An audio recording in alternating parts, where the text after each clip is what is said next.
So, I have decided. First of all, hello. Welcome in, anyone who might be here. I haven't streamed in a couple weeks or so since my last one, and part of that was that I was trying to decide whether or not I wanted to do more Scarlet Hollow on my channel. Because I both did and didn't want to, because I know that, like, I don't know, I kind of, part of me wanted to keep it to the one, like, my first playthrough on here, that'll be on here. But also I wanted to, I decided that in my second run, I want to be able to try and actually get closer to Tabitha this time. So, get her to not hate us. That's what I'm trying to do this time, and that's what made me pretty much decide to do this on stream, because I have a feeling that Tabitha is the character that I know some of the least about, that interests me some of the most out of any of the characters in this game. Because in my first playthrough, I just never got close to her. Like, in pretty much every chance I could have had her along for something, I chose not to, because I didn't think that would go well. But now I'm realizing that I kind of just, my choices ended up making me not able to have her character in the game much. Like in episode 2, I could have told her about the mine, the stuff that was happening at the mine. Probably could have gotten her to trust me more if I did, instead of her learning about that after the cave-in happened. Episode 3, I didn't invite her along to go ghost hunting because I didn't think that was gonna go well.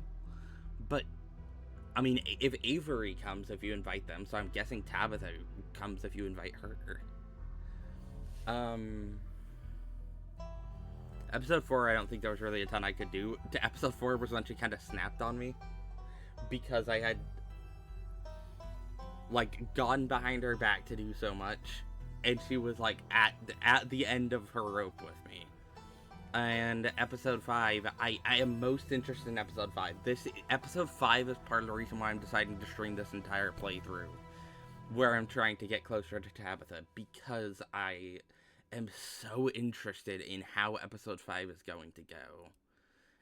If Tabitha doesn't hate you. Like, do you even have to sneak behind her back to get into the Forbidden Wing with Stella, or will she just let you in to the Forbidden Wing? Will she, like, can you ask her directly, like, hey, can I go to the Forbidden Wing? There's stuff I want to, like, search for in there. There's stuff I want to look for.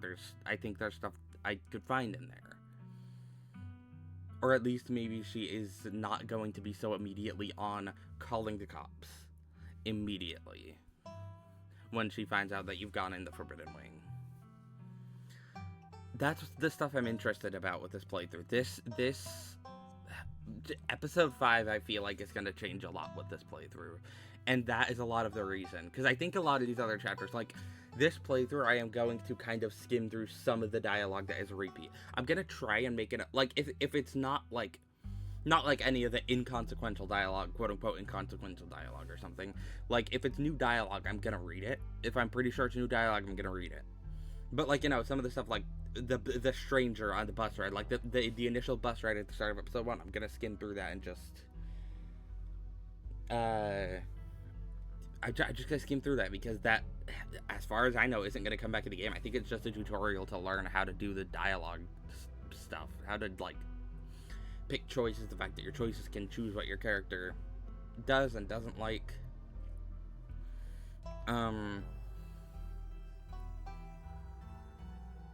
Hello, Poetic Sky. Welcome into stream. Thanks for coming on by. This game is, well, it's kind of complicated with this game. Okay, so the basic explanation of the plot is that your aunt has died, and your cousin, who you have never met, invites you to the town she lives in. And a bunch of creepy shit happens there that, through the game, and yeah, you stay there for a week. Each chapter is a week. So far, only the first 5 chapters of the 7 are out, so the game's not complete yet. But it's a really good game. It's really, really good. Like, if you don't know this, if you know Slay the Princess, because I know that game out of these two is the one that got way more popular. If you know Slay the Princess, then this is from the same people who made that. And if you don't, then also go look at Slay the Princess. It's a very good game as well. I have played quite a few streams of that on the, well, not quite a few, like 3 streams of that on this channel. It's very good. Like, it's really good. This is my favorite of their 2 games, honestly, though. Like, Slay the Princess was the first of their games I got into. This one has become my favorite, though, of their games. Both are amazing games in their own ways. Scarlet Hollow has somehow managed to surpass Slay the Princess, despite how much I love that game. Yeah, you know, Slay the Princess. Yeah, it's made by the same people. It's really good.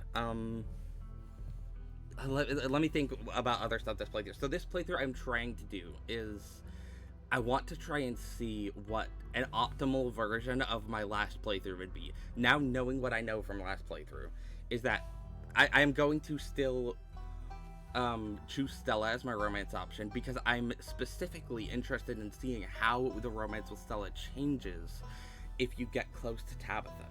Specifically like episode 5, because instead of Stella staying behind with Tabitha when she calls the cops and the cops come to arrest you, like, what is going to happen differently in that scene?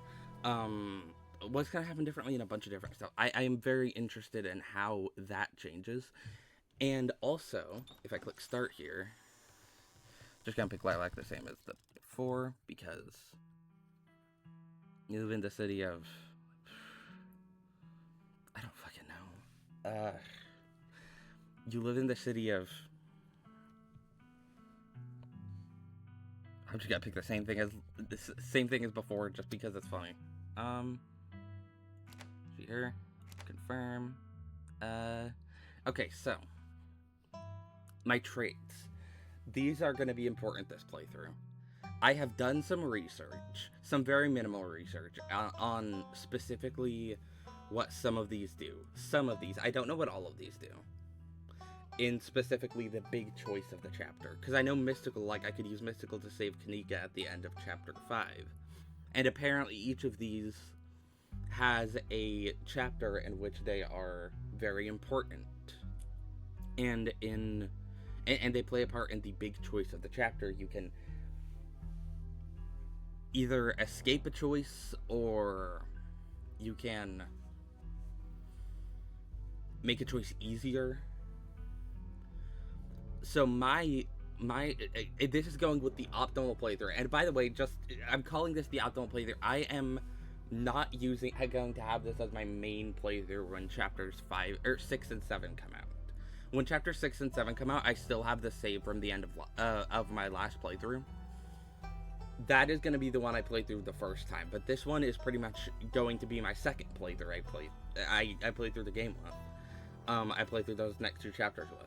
Because this one is going to be, now knowing what I know, having gone through the game once, how can I manage a similar playthrough to last time, but while avoiding a lot of the worst mistakes I made last time, because of that being my first playthrough. And the first trait I'm going to use is Powerful Build. Because apparently Powerful Build, you can completely avoid the choice at the end of chapter 1. You don't have to choose to save Duke or Gretchen. I'm pretty sure, from the minimal research I've done, because I didn't want to get a ton of spoilers or anything, I'm pretty sure this one you can save both Duke and Gretchen. And then I'm also going to go with Hot. Now, the reason why I'm going with, like, I mentioned the traits are very important this playthrough, and the reason why I'm going with, like, I said, oh, they're very important, and I'm going with, like, the meme trait. The one that is there for partly as a joke, is because I'm pretty sure Hot makes it easier to romance characters. And if I am going to be trying to get closer to Tabitha, I feel like at the start of chapter 3, I think I'm gonna have to wait for her in the general store, wait for her to get out of the general store, instead of like leaving and going to hang out with Stella for the morning. So I'm gonna have less chances to hang around Stella. So if I want to make, because this is my, essentially what I'm trying to do with this playthrough is avoid the cops' suspicion, hence the powerful build, so Duke doesn't get killed and the cops are not suspicious of me. Romance Stella, because I want to see how her romance route changes with her being like the closest person in town to Tabitha. If you get close to Tabitha, I want to see how that changes. And then also get close to Tabitha to see how that changes some stuff, especially in like some of the later chapters. So I think having the trait that makes the romancing of the characters easier would probably help with the fact that I'm not going to be able to choose to be around Stella as many of the times as I was able to last chapter when I wasn't trying to specifically get close to Tabitha. So these are my 2 perks I'm going for. Unfortunately, I'm not going to be able to save Kanika this time, because I can't get the mystical. Also, I figured out what the, speaking of a third trait, I figured out what the hardcore mode does, and I'm pretty sure that one, you can pick 3 traits instead of 2, but you can't use them in the major choice of the chapters. Which is like, I'm not that interested in hardcore mode. I probably will do a hardcore mode playthrough at some point off stream, but I'm not that interested in that. I was curious what that was gonna do, but I'm not that interested in what it does. So, yeah, it's a cool choice though if you want to have 3 perks, 3 traits. Anyways, confirm. We're over 15 minutes into the stream and I haven't started playing yet. There was a lot to talk about. I wanted to like kind of talk about what I'm trying to do this playthrough. I am going to probably just skim through this because this is basically the tutorial. I remember this. This doesn't come back. Maybe it'll come back in one of the last 2 chapters or something. Long journey is in sight. You're almost in Scarlet Hollow. Yeah. Oh yay, this creep.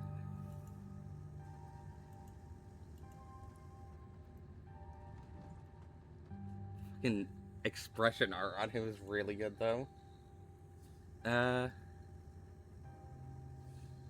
Pushing jargon to the harbor, that sort of thing.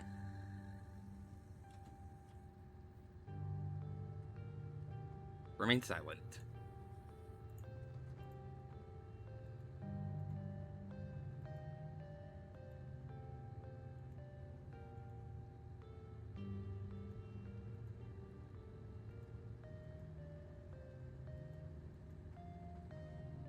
Did you say she tried to break out? Oh, I get a hot trait option here.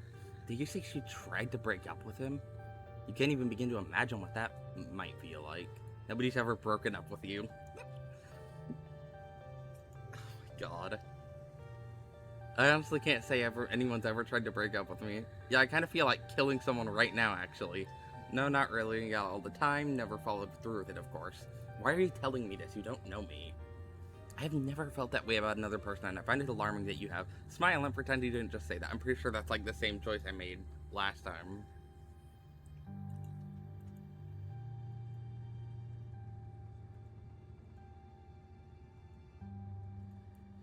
At least similar enough. Powerful build, intimidate. One of these days you're gonna run into someone who doesn't tolerate your bullshit. Get your act together. Haha, that's interesting. Smart move, get out while you still can. Remain silent. Remain silent.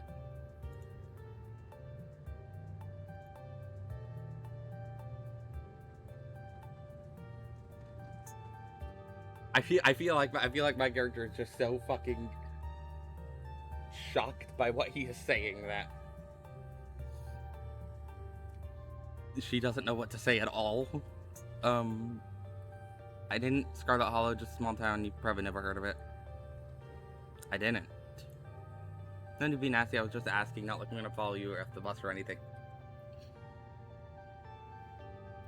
Can we throw him off the bus?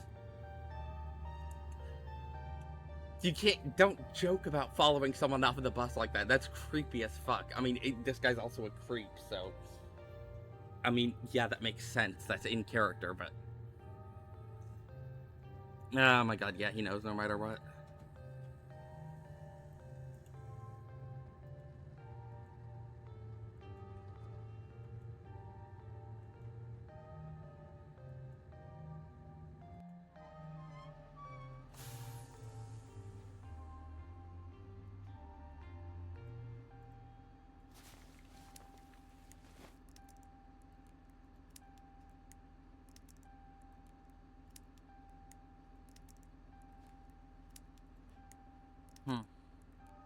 Protein is protein.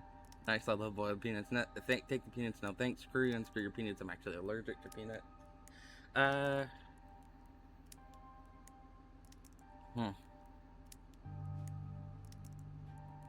Eh. No.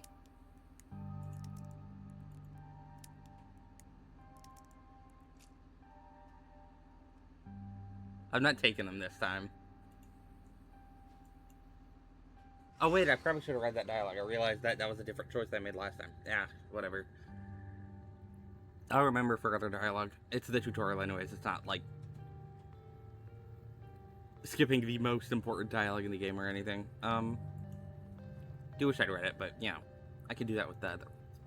Next stop, Scarlet Hollow, end of the line. Almost there.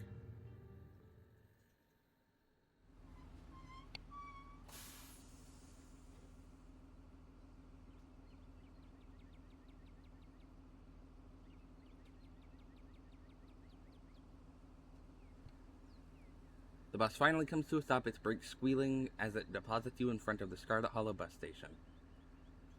The sign at least reads bus station, but calling it that feels disingenuous. At best, it's a kiosk. Though for a small town like this, you're amazed there's so much as a road, let alone a bus that drives on it every week. The driver quickly shuts the doors behind you and starts the engine, kicking up dust clouds as he pulls away, eager to leave you in this place behind. There's Tabitha. Hey, Lilac. You instantly recognize the worn young woman from the few public photos on her Facebook page. She's your cousin, Tabitha, and she looks annoyed to be here. Charm her. Make a good first impression with a winning smile. Go in for a firm handshake. Looks like somebody needs a hug. Hey, Tabitha, I'm so sorry for your loss, Tabitha. I feel like that's coming on a little too, like... She very clearly is not happy to be here. I feel like going for the charm her option is only going to annoy her further, rather than actually try to... And I feel like I shouldn't bring up the loss immediately.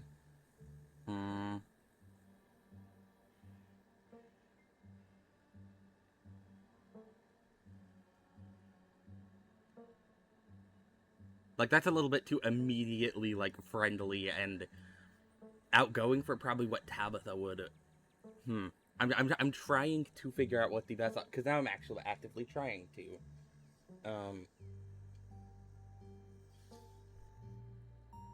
Get closer to her this playthrough and try and, like, actually... Let me see, hold on.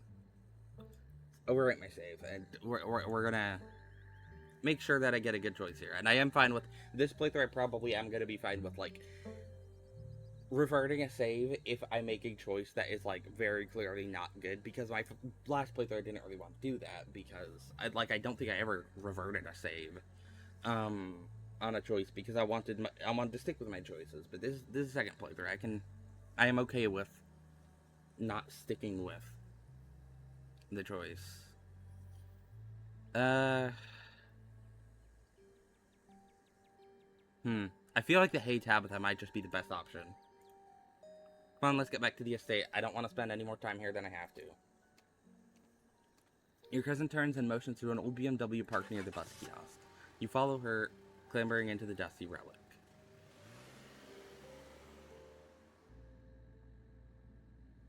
It doesn't take much driving before the only signs of civilization are the car you're in and the road you're on. Tabitha maintains an icy silence as she focuses on the road. Tip dialogue options labeled Explorer can usually be taken with that. Yeah, the tutorial bit. Yeah. Ted Mom's Club now. I don't think that would be very appreciated. So the funeral. I can't believe we've never actually met before this. Are you holding up? Fine. I know how you're feeling. I lost my mom too, but okay, but if that ever changes, I'm here for you, right? Good to hear. Said nothing. I'm here for you. Even after I go home.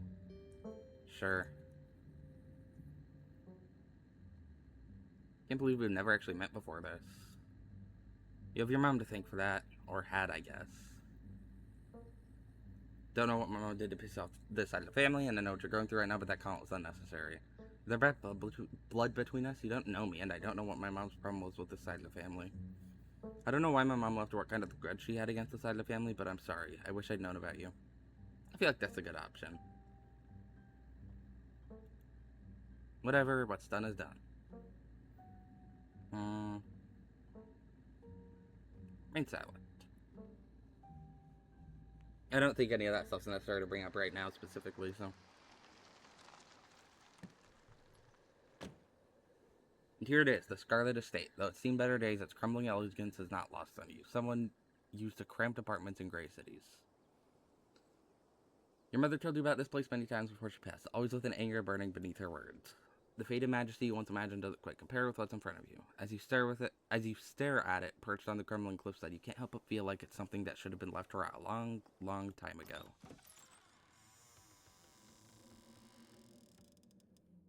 You're hit with a blast of dusty air as you step across the threshold and into the foyer. Everything in this room has been here for much longer than you've been alive, each object cemented in place with layers of dust and cobwebs.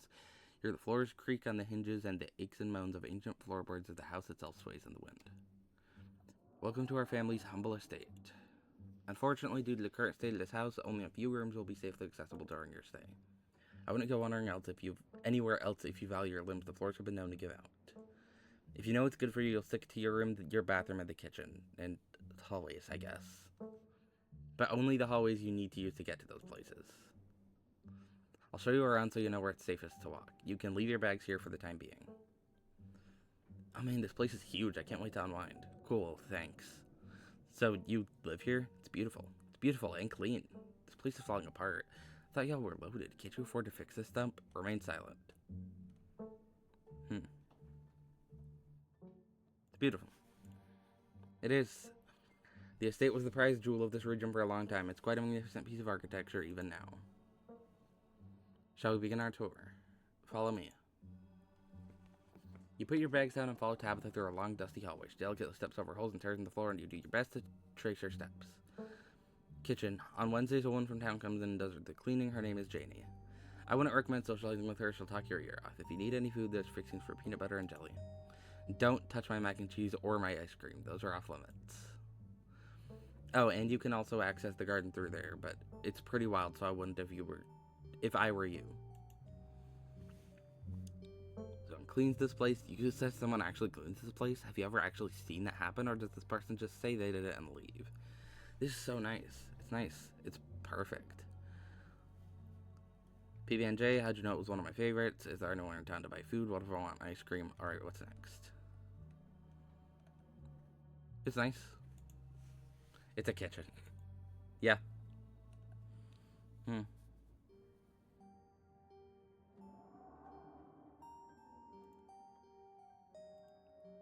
That smile can't be real. I didn't, but good for you. Alright, what's next? Bathroom, follow me. Great, it's been hours since I've gone. As the two of you... Did I click on a dialogue option there or something?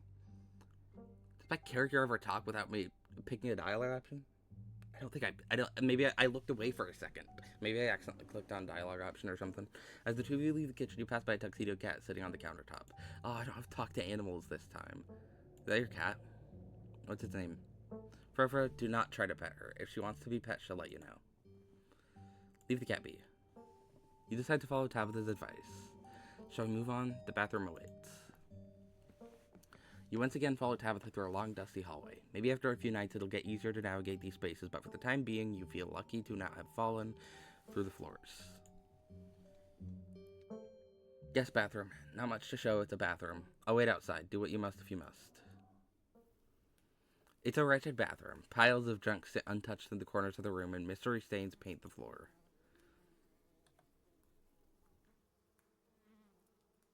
Who exactly uses this bathroom? Guests? Fair enough. What a nice bathroom.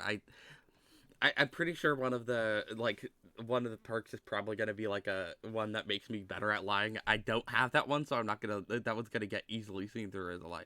Lift toilet seat, I guess. But scared from the bowl as you lift the seat. Use the facilities. The toilet is a toilet. Sure, it can be cleaner, but your business needs doing, and this is as good a place as any. You do what you must and rejoin your cousin out in the hall. Next up, guest bedroom. Last up on the tour. Follow me. You and Tabitha briefly return to the foyer before climbing the stairs and reaching the guest room. This is where you'll be staying. The linens are fresh, and I had Janie wash them last week. I had to endure a half-hour rant about her kid to get her to do it, so you better be grateful. The closet is full of old family stuff, so you can't hang your clothes up, but you can use the dresser. It should be empty. You need help around the house? This is great. Way nicer than what I'm used to. What a dump. I hate it. It seems a little dusty. The room is nice. Thank you. Who used to sleep here? I guess I'll start to get settled. Remain silent. We know the answer to that question. Isn't this where Perlan slept? Because I remember there was something in chapter 5 that I remember from that. It's been a couple weeks. I don't remember exactly. Well, obviously my character doesn't know the answer to that, but I know the answer to that. Do you need help around the house? A lot of boxes flying around here. I can help you move things around and fix the place up. Look, I appreciate the offer, but Janie already comes in once a week. It's fine.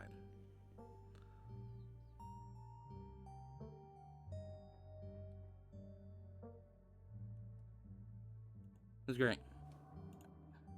I can't say I'm surprised that each and every piece of furniture in this room is a genuine antique handed down through the family for generations. This is not an IKEA bedroom or whatever nonsense you're used to in the city.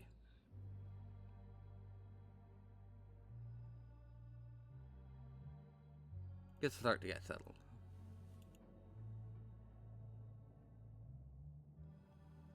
Follow me, I'll take you back to the foyer so you can collect your belongings. This concludes our tour. I'm afraid I must return to my duties, so you'll have to entertain yourself for the rest of the day. Don't expect to see much of me.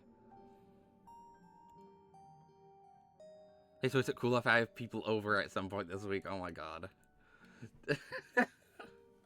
Where are you going? What am I supposed to do while you're gone? Are you sure you can't take the day off? Did I do something wrong? You asked me to come here, but you're acting pissed off that I actually came. What's going on with you? Are you sure you're okay? I won't keep you, but we should hang out when you get back. Let Tabitha leave.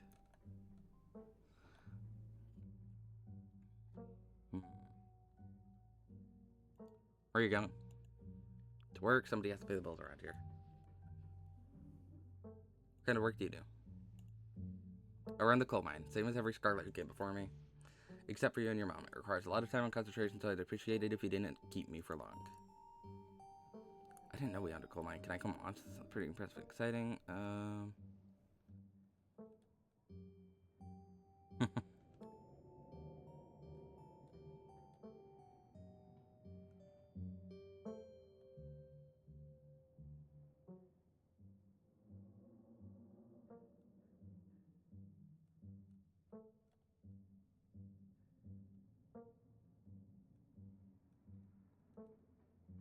Remain silent. Whatever that's maybe on top of this work situation, yes, that is best to keep them to yourself. Is there anything else you'd like to bother me before I leave, or are we good?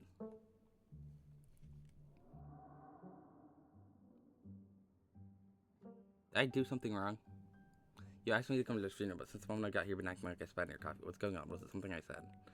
Okay, I'm sorry I've been testy since you've got here. You've been fine. I'm just under a lot of pressure right now. Please just stay out of my hair until later, okay? I have work to do.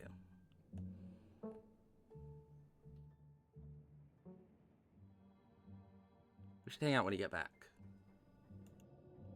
We'll see. There's a lot that needs to get done this week. Your cousin leaves through the front door. Now it's just you and this sprawling, decrepit estate.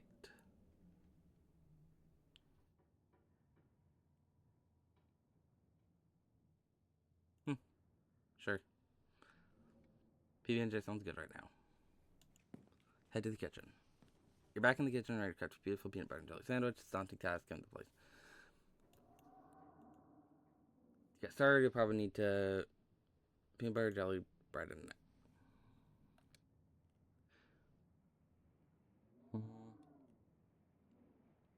approach Furfro. Sure. The cat hisses as you draw near, but remains firmly in place. This is clearly Furfro's spot on the counter. I will back away. I will not pet her. I will not try and... God, I'm missing Speak with Animals, though. I do love Speak with Animals. Search the fridge.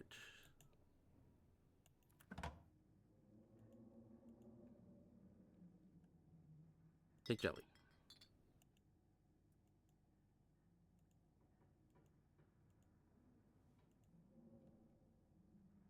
Close the fridge. I'm kind of skimming through this section because it's like this is pretty much the same as like when I did this last playthrough, and it would take time to reread this, and also like there's more that I could like there's more that I want to get to that I didn't mean to go back to the fridge. That's fridge. I didn't think the option would still be there. Search the pantry. Take bread. Take peanut butter. Close the pantry.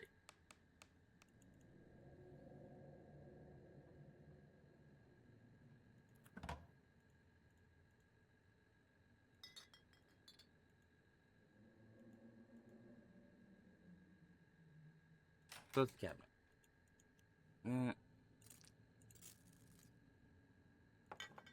Good. I'll check out the garden. Did I do this last playthrough? Yeah, I did do this last playthrough. I recognize that. Yeah. Explore the garden, I guess. Yeah. Just because I'm wondering if this is gonna unlock anything later for me. Like, I don't think it didn't last playthrough, but there's the possibility that maybe in a later chapter this does change something. So, want to have that done.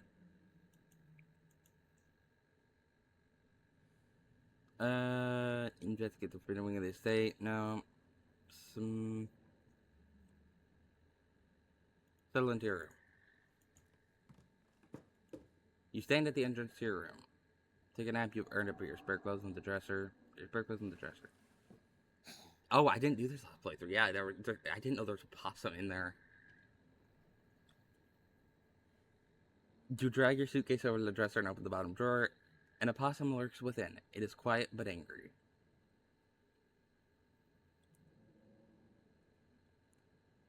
Oh, pardon me.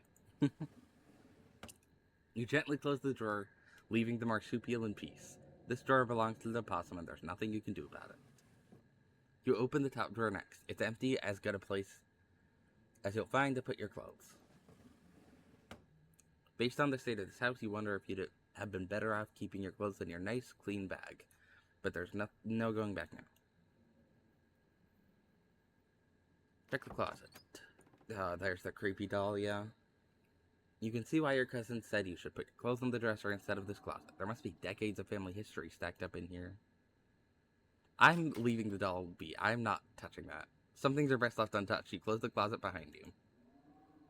Look out the window. You can only imagine how beautiful the garden must have been in its heyday. If you'd owned this place, you'd totally get out there with a shovel and some gardening gloves and whip it into shape. You go out and pull weeds, chop trees, carve topiaries, and do whatever you needed to do to return it to its former glory. And once it was all done, you'd sit by the fountain, which of course would have a little goldfish in it, and drink a floral tea while enjoying the birdsong. Yeah, you definitely do that. Just not right now. Sure. Examine the painting on the wall. This must be an older relative of yours, judging by the dates on the inscription. You've never heard of her, but you'd barely heard anything about your aunt and cousin until a week ago, so it's not really a surprise. Maybe you could ask Tabitha about this Mary Belle Scarlet the next time you see her. That is, if she's actually in the mood for conversation. That's enough. Doesn't seem like there's much else for you to do here right now. I'm not gonna take a nap because I don't want to risk like losing some options. Might as well head to town. Now that you're settled in, there's not much left for you to do here other than head out and explore the town. You do just that.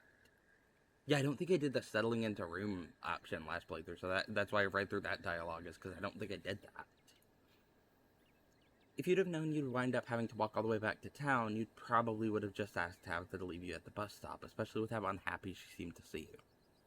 If only you could wipe the slate between the two of you clean and bury some of the tension.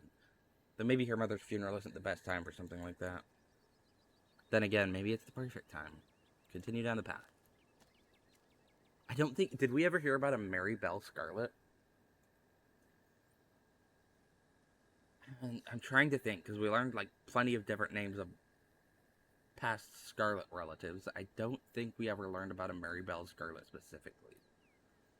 Not that I know of. Did we? I don't remember. It's really pretty out here. Continue down the path. Finally made it back to town.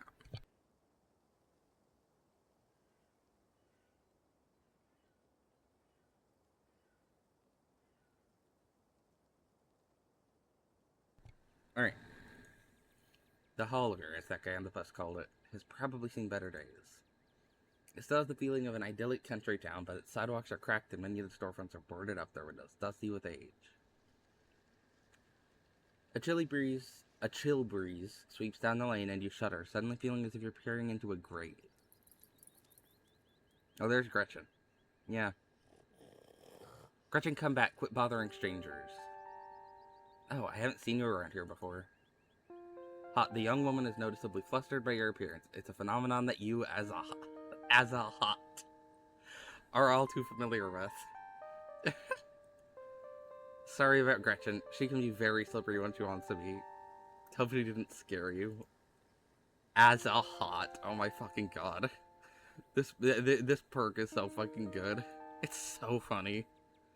A pug. She's so cute. Tell me more about this wonderful creature. I don't do well with dogs. Is that supposed to be a dog? Introduce yourself. She's cute. I think she is cute. Sure, most of her teeth are falling now, and she's got a couple of weird growths, but for a 17-year-old pug, that's pretty good. That's amazing. She's 17. That's too old for a pug. Remain silent.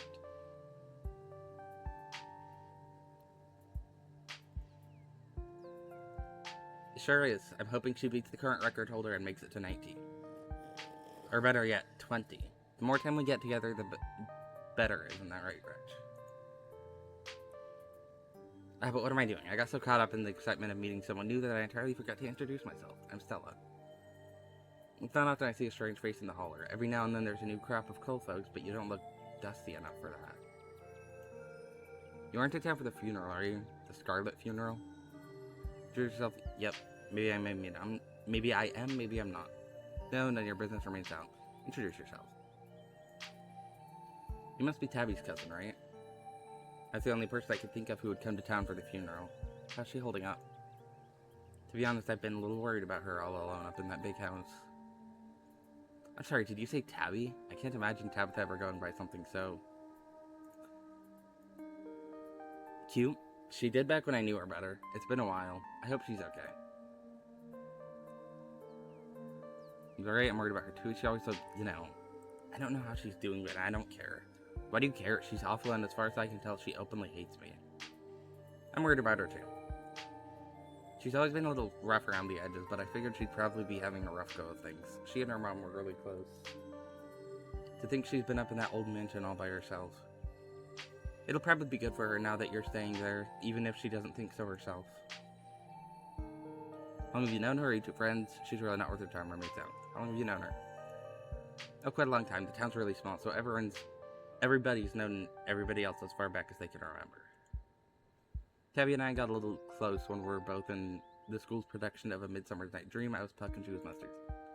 As you might have expected, she was more than a little prickly, but I managed to soften her up a bit in the end. But then she graduated and that was that. Oh, if you just got to town, you must be starving. I was just on my way to the diner for a coffee and they've got amazing biscuits. My treat.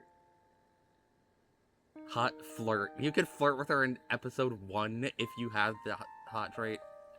Yeah, I guess that's expected, yeah. You probably can flirt with any character you meet, like, immediately.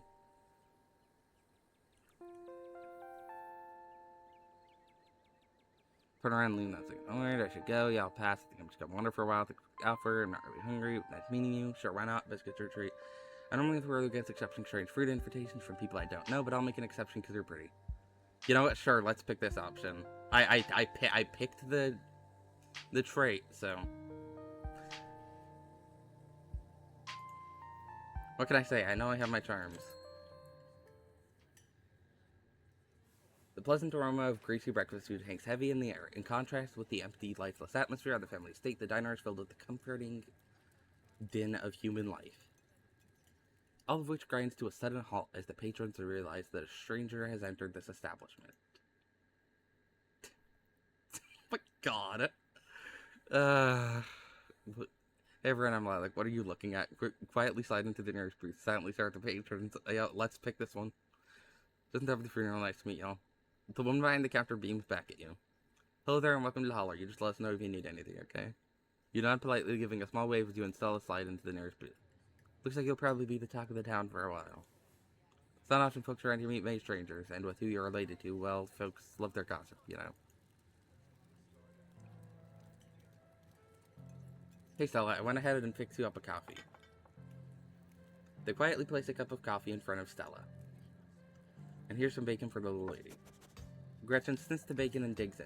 Tip, you can hit the H button on your keyboard to head to the parking attack. Yeah. What about you, stranger? Anything I can get you? The name's Avery. I'll be taking care of you today. And making bed to her dogs. No thanks, I ate pretty recently. Stella said she's buying, so I'll have one of everything, please and thank you. How much is the coffee? Order a coffee, order a biscuit. Order a biscuit and coffee. Best in the county. Avery pours the fragrant brew into the empty mug in front of you. They linger after pouring your coffee, turning to you nervously. Oh, and I'm sorry for your loss. Before you have the chance to respond, they're gone. Glad you took my advice with the biscuit. You won't regret it. Anyway, the funeral's not till Sunday, right? That gives you quite a bit of time to slum around town. I'm trying to think of if there are any cool events this week.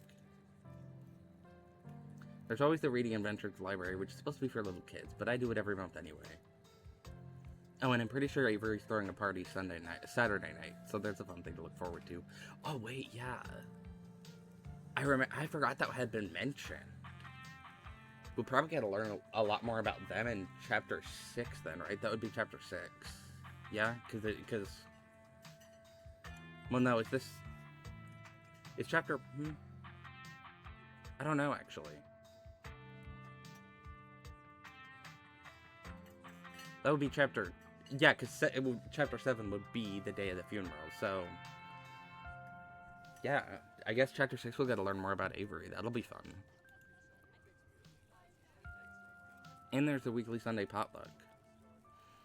That should be right after the funeral too, so it'll be a special occasion. Is the potluck like a church thing? Cool, sounds neat. Maybe I'll check some of those things out. Not gonna lie, I'm not sure restricted, but fancy romance out. Sounds neat. Anyway, those are all the big events I can think of. As for the day today, any idea how you want to kill time for the rest of the week? I'd love to hit some good hiking trails after being cooped up on a bus for so long. These dogs gotta move, what's it to you? No clue. Occupy myself. Support Tabitha. Trying to help Tabitha. Remain silent. Sure, take the powerful build option. Oh? My job actually has me running around the woods pretty often, so if you ever need a guide. Before Stella can finish, Avery returns Biscuit in tow. Here's your biscuit. Winnie says it's on the house. She sends her condolences. Looks great. You pick up the biscuit. It's delicate and fluffy and nearly crumbles at your touch. Buttery warmth that emanates from its surface. Take a bite and melts in your mouth as if it was nothing but butter suspended in a thin matrix of dough. Truly, this is a perfect biscuit. Whoa. This is a really good biscuit. Wow. I'm so glad you like it. Avery lingers at the table for a moment. So, has Stella mentioned she's famous? I'm not famous. You're the only person I know who's been on the news. If that's not famous, then I don't know what is. Stella says, I'm a YouTuber.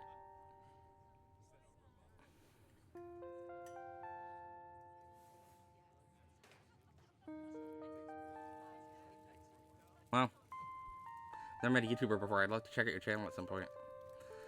Nothing much, it pays the bill, but it's mostly a passion project, you know? She's selling herself short, Lilac. Her stuff is amazing. She hunts cryptids.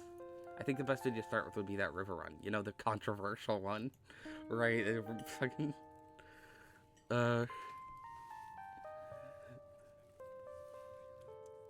the still don't know how to pronounce that. Catawba River Runner. I think that would be Catawba. I think it's the W before the B that fucks me up on that one. That kind of, like, because I go in Kata, but then there's I think it's Catawba. I think that's what that would be. I didn't expect much out of the footage at the time, but it really wound up doing numbers. So the river runners are cryptids that's only known for a single sighting. 2 Boy Scouts thought they saw something big and weird in the Catawba River, and that's all I had to go on. But then I wound up catching this on camera. So I'll pull out my phone and showed you a clip of something in a river. Some folks said it was a beaver, but if that was the case, it would be at least twice the size of any beaver I've ever seen. I also had people saying it was a dog or even a capybara that must have escaped from a local wildlife sanctuary. I'm still not sure what it was, and I'm the one who saw the thing with my own 2 eyes. Whatever it is, I bet I could take it. That's honestly got cryptid there.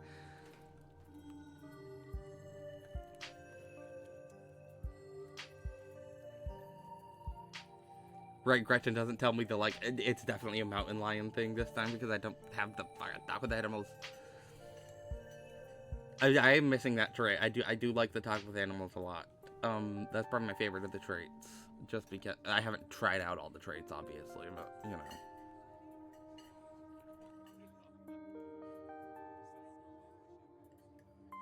No way that's beaver dog, and there's no way a capybara would be swimming in a river in the mountains of North Carolina. Unless there's some North American colony of capybaras in Appalachia, but that would still count as a cryptid, wouldn't it? Yeah, until someone catches the capybara up there, that would still count as a cryptid by most standards. My comment section wasn't up for the footage, and from there it spread to Twitter pretty fast. There were polls for days. I even had actual experts weighing in. It was all a really cool experience. And it meant the video did some pretty great numbers. Personally, I'm a fan of the capybara theory. There's always people keeping those things as exotic pets. Kind of a sewer gator type situation. Yeah, exactly. Some exotic pet owner set it free, and now it will forever roam the Catawba, confusing Boy Scouts and YouTube commenters for years to come. So, speaking of things to do around town, I was actually planning on filming this week's video tonight. I was wondering if maybe you'd want to come along. It's a pretty easy one this week. We wouldn't even have to camp anywhere. I'm gonna go after that. Wait, no spoilers. I should probably get back to it instead of standing around chatting with friends anyway, so see y'all around. Now that the coast is clear, I'm going after Skunk Ape. Tell me more. Well, it's kind of like Bigfoot, only smaller.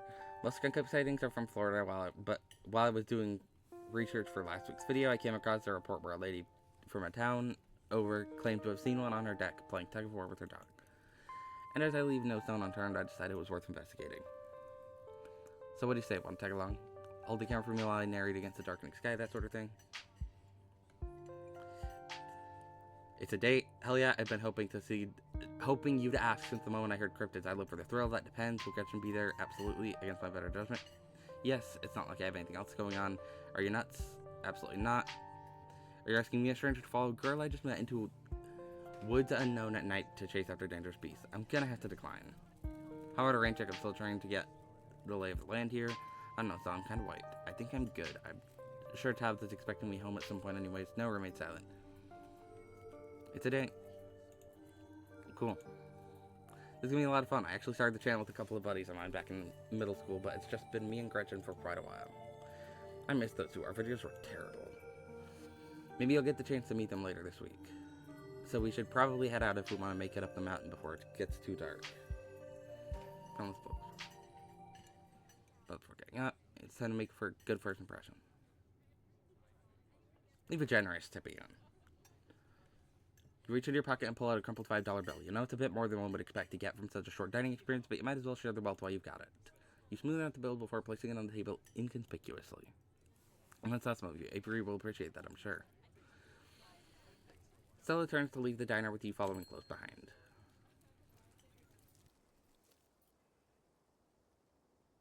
Alright, into the fucking woods where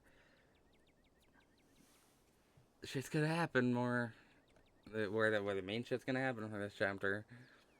It hadn't been very cold when you first arrived in town, but as the sun dips closer and closer to the horizon, the chill descends upon the hollow, and you see your situation with renewed clarity. You're in a new place far from civilization and the people you know, following someone you just met into a dark forest in search of monsters. You feel more alive than you felt in years, strange and calm, tense, unsettled, nothing. More alive than you felt in years. You feel alive, the pale breeze passing through the leaves, the orange hue of the setting sun painting the horizon, the promise of excitement ahead. It's been a while since you felt this in the moment, this present. The world around you feels almost magical, or a mythical creature to actually manifest in front of you. It would fit perfectly in this world. Gotta love this brisk fall weather. This past summer was the hottest on record, since last year at least. You know how it is these days. Each summer is the hottest yet until the next summer, which always finds a way to be so much worse.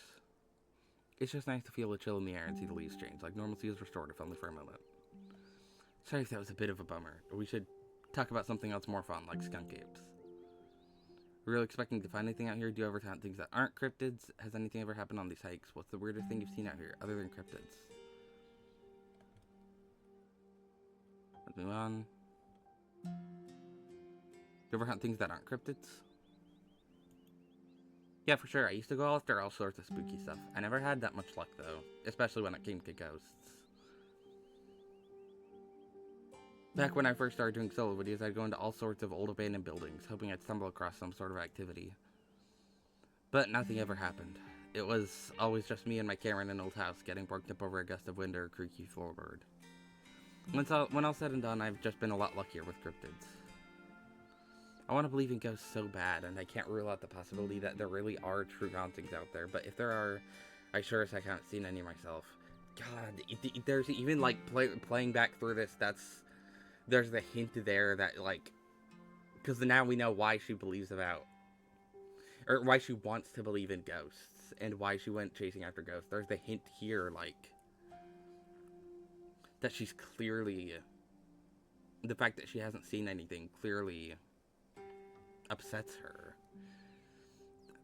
God, I didn't even realize there was, like, hints all the way back in chapter 1 about, like, specifically why, which, like, yeah, that would make sense that there's hints, because they know, like, they would have known the characters ahead of time making it, but I know that this chapter came out years before chapter 4 would have. Werewolves that kind of lump in with cryptids. I'd be shocked if there ever actually were people out there who turn into animals, but werewolf lore lines up pretty well with the great beast genre of cryptid. God. I'd be shocked if there were actually people out there who turned into animals. Little does she know, Reese is basically a werewolf. Not exactly a werewolf. I know, like the game makes it clear that he's not exactly a werewolf. Like, Dr. Kelly's like, I thought he was some sort of werewolf. He's something else, but he's basically a werewolf. Come on, like, minus the entire body covered in fur. He's basically a werewolf. As for demons, I don't know. I honestly don't even want to consider the possibility that they exist, even if they really are out there. A lot of folks are doomed to an eternity of flames. So let's hope all of that's just bunk, am I right? What about aliens? Don't even get me started. Did you see those UFO videos the government declassified? Aliens are definitely real, and they have absolutely visited Earth. Like, I believe in aliens way more than I believe in cryptids. You don't see me hunting aliens out here because we know they're real. Hot and powerful, if aliens were real, they would have visited me by now. Aliens are obviously real. Of course I believe in aliens. I'm skeptical. See, that's just what the government wants you to think. I have absolutely no opinions on aliens. If aliens were real, they would have visited me by now. That's...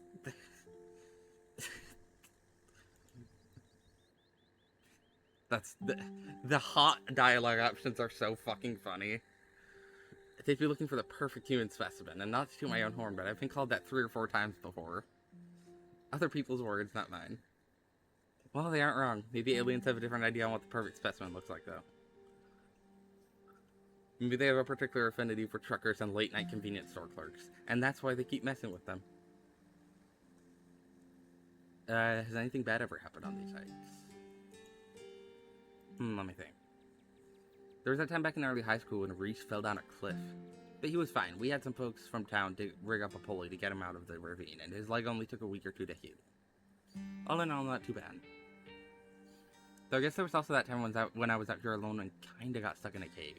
I was getting great footage of what I thought was a family of wampus cats, but I wasn't able to wiggle my way back out. Turns out that the wampus cats were actually skunks who very much did not appreciate me blocking the entrance to their hidey hole. And instead of running for help, Gretchen just sat outside bored to tears. Lassie she is now. It took about an hour to get loose, which was pretty intense, but a few tomato juice baths later, I was right as rain. So it could have been a lot worse. Oh, and there was that time I accidentally stumbled onto old Duke's property and nearly got my head shot off. But that happens to everybody sooner or later. I barely count it. I am curious what, like, role Duke is gonna have in the game if you save him, because presumably he's gonna have a role. If you do save him. He's not just gonna, like, not matter at all past episode 1. I am interested to see, like, what his role in the game is gonna be. So yeah, these hikes aren't all that dangerous, all things considered. I'm sorry, did you say you almost got shot? Are you sure it's safe here?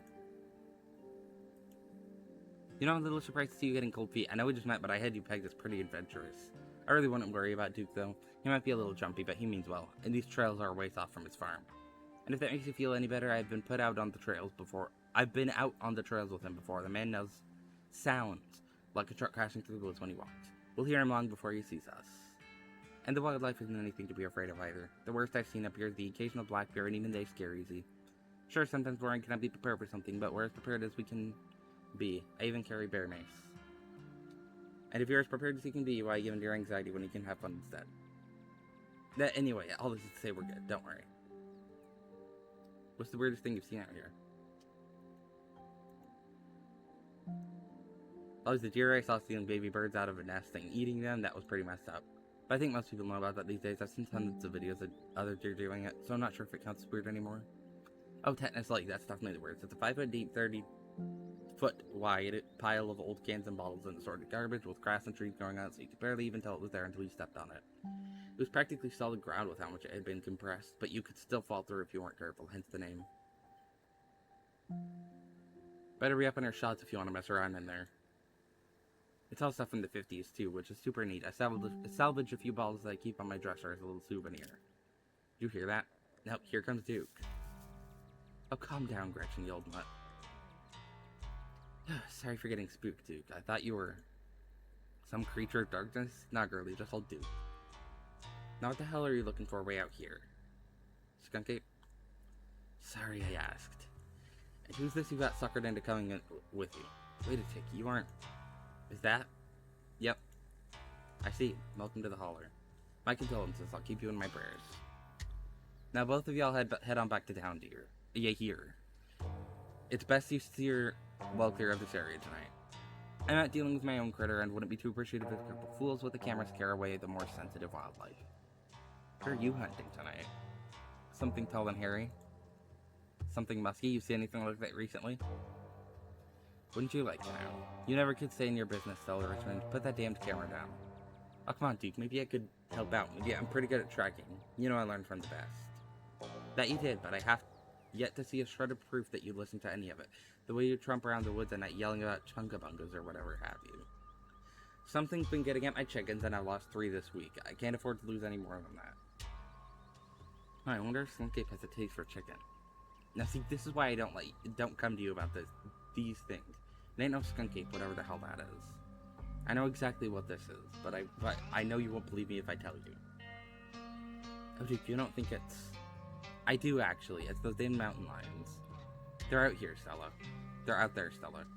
I don't care what your little investigation turned up. You haven't been out in these woods as long as I have. Those sons of bitches are sneaky. Of course you wouldn't find any in one night of trekking.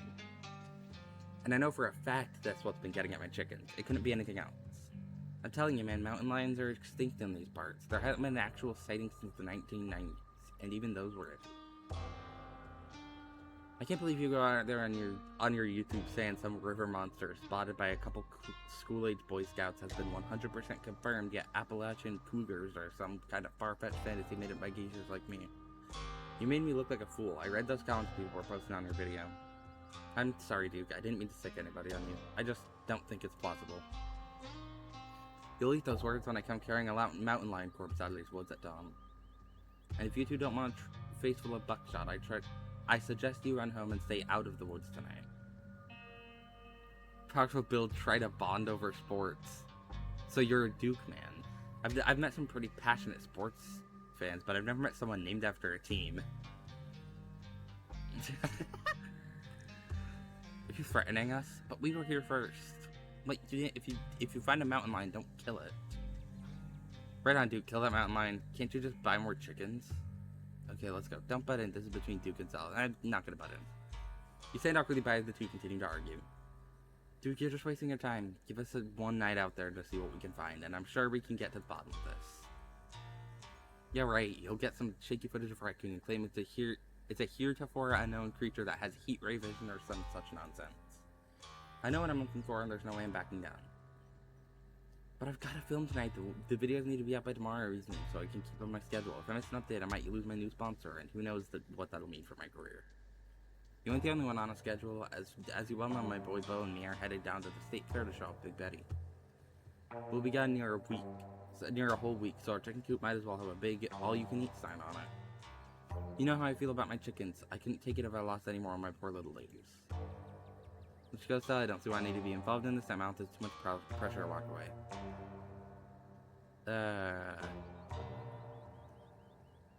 Let's go, Stella. He's not gonna budge. You're right. No point in losing any more time arguing. Fine, we'll head back to... Oh, wait. Hold on. What? Break your leg out there, Duke. Break a what now? I mean, good luck, old man. Alright, have a nice night, y'all. Wait, I didn't mean to actually get us to head back to town. As you and Stella return to the trail, she carefully looks back the way you came. Okay, the coast is clear. There's no way we're letting Duke edge us out that easy. Come on, no trail that'll let us get around him. Okay, right. Okay.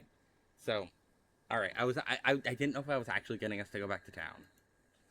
Because I didn't want that, because I still want to be... I'm using the powerful build perk, as a way to try and avoid the choice at the end of the chapter by being able to save both Duke and Gretchen. So I kind of need to be in the forest for chapter 1. I don't know if you can even get through chapter 1 without, going to the forest. I don't know if you can. I mean, presumably there's a way to. I'm pretty sure at the diner you can turn down Stella's offer to go into the woods. Yes, I knew you wouldn't give up on the hunt. Never. And you wouldn't have to worry about little Duke. He's never actually shot anyone. The trail's just up the way. Let's go. Alright, this looks like a good shot. Mind holding the camera? She hands you the camera and takes position. Ahem. As night falls, my new assistant and the gorgeous Lilac and I find ourselves on a high hill in the Blue Ridge Mountains, where we'll begin our hunt for the elusive yet pungent skunk ape. Though mostly encountered in Florida, this possible relative of Bigfoot has been spotted all along the southeastern edge of the United States, including right in this very county. Here's hoping we get a glimpse tonight. We'll check back once we're on the trail. Until then, stay searching, Stellars. I can take that camera off your hands for now. We'll be able to start tracking scenes once the sun sets all the way. In the meantime, we get to take in all of this gorgeous scenery.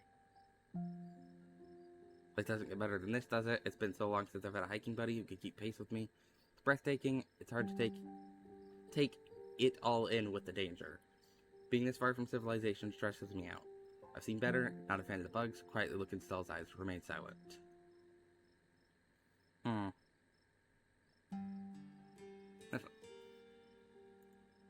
I was thinking the same thing. Your quiet moment with Stella is broken by a loud percussive snort.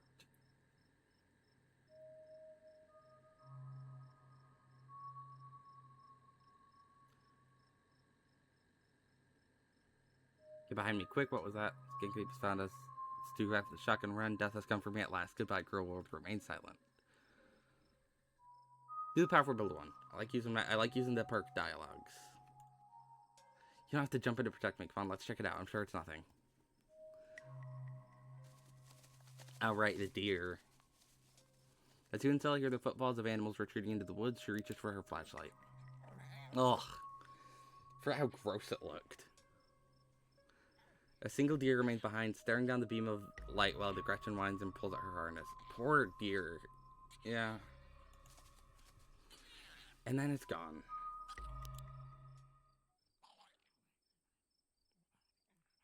Fucking dredgelings. Jeez, Gretchen, calm down. You're gonna hurt yourself. She cannot handle deer.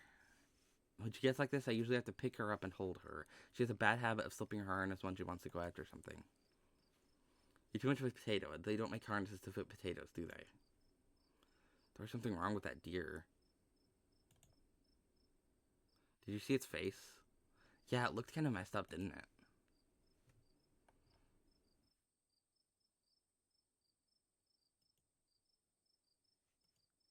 Same for me. How about we take a quick snack break to fuel up? Then we get right into the night's activities. As you settle down to rest, Stella breaks open a bag of assorted snacks. Take one of everything. I take the trail links.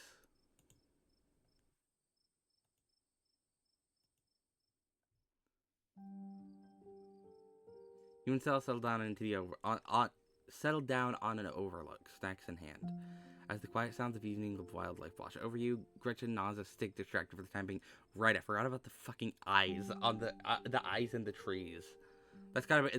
I'm guessing that's like a dredgeling or something, right? Like, are there any more eyes you can see in the trees, or is it just those? It's just those. So, tell me what it's like in Kobold. Do you have a house, an apartment? Do you live with family, roommates, pets? Tell me what it's like to be Lilac. What do you want to know? Or why do you want to know? Why wouldn't I want to know? I was looking to tell me how... I misread that question. Oops.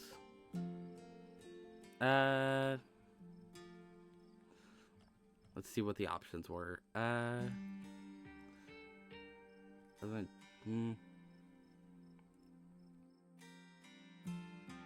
me see. I don't remember what one I chose last time. We're gonna try and choose differently this time, just to see what the different options are.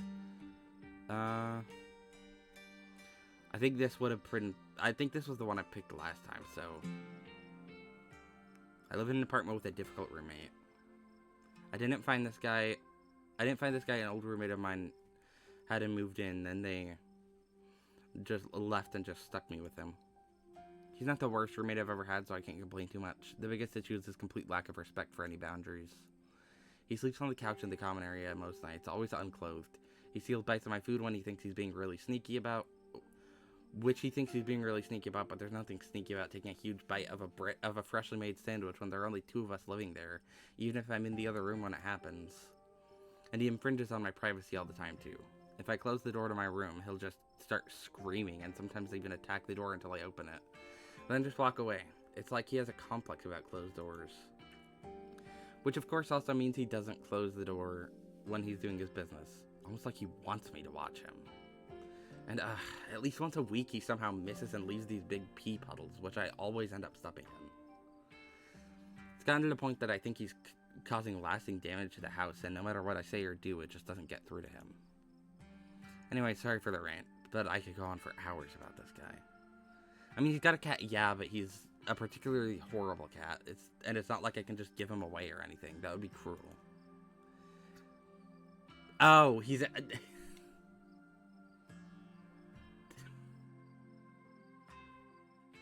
Wait, he's a cat, like the animal? Yeah, his name is Truck. I'm terrified I won't get my security deposit back because of what he's done to the place. So, what do you do for a living? I picked this one last time, so let's see. I'm a streamer. I'm actually a streamer. Oh, no way, a fellow content creator. I guess we've got a lot in common, Lilac. What are the odds? What sort of streams do you do? Play video games, I do art, I teach people how to cook, I play music, I mostly just talk to people. I do art on stream. Sometimes it's a project I've been working on for a while, and sometimes it's just me taking requests for a few hours. That's incredible. I've always wanted to be good at art, but it's one of those talents that never really manifested for me. Try as I might. I'll have to check out your channel sometime this week. How do you like it? Wouldn't trade it for the world. I used to like it, but now I don't know. Wouldn't trade it for the world.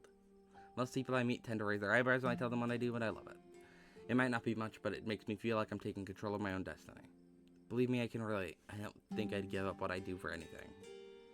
A crisp breeze passes over you. What about you? Gretchen and I live in a little house just outside town. It's actually the house I grew up in, so it has a lot of pleasant memories attached to it. And I'm glad I could keep it in the family. My great-great-grandfather built that house, and he must have done a great job because it's just as sturdy as it's ever been.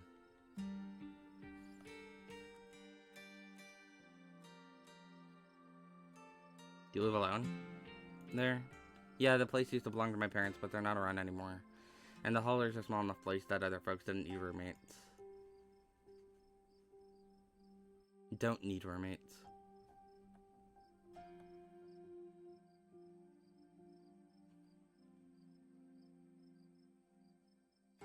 Jeez, I'm so sorry. It's okay, you didn't know. And I've done my morning, you don't have to watch your tongue around me or anything. Life goes on.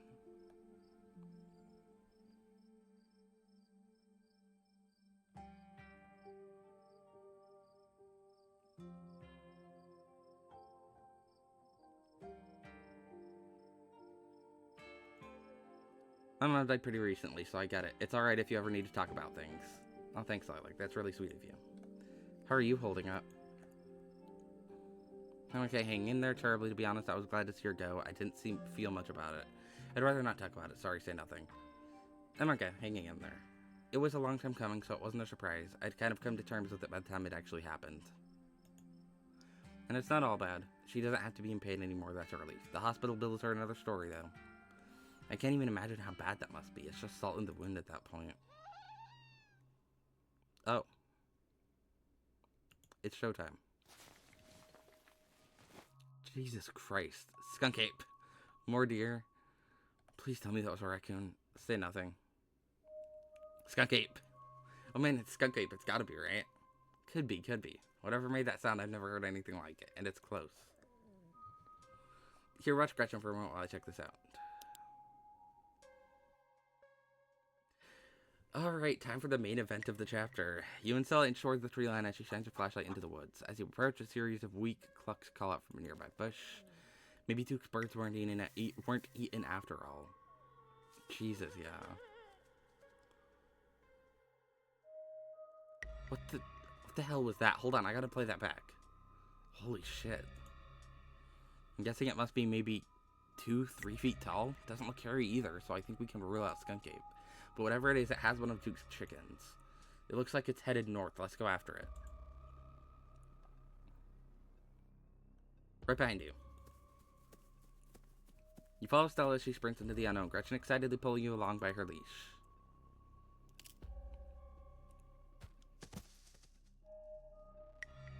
Ow.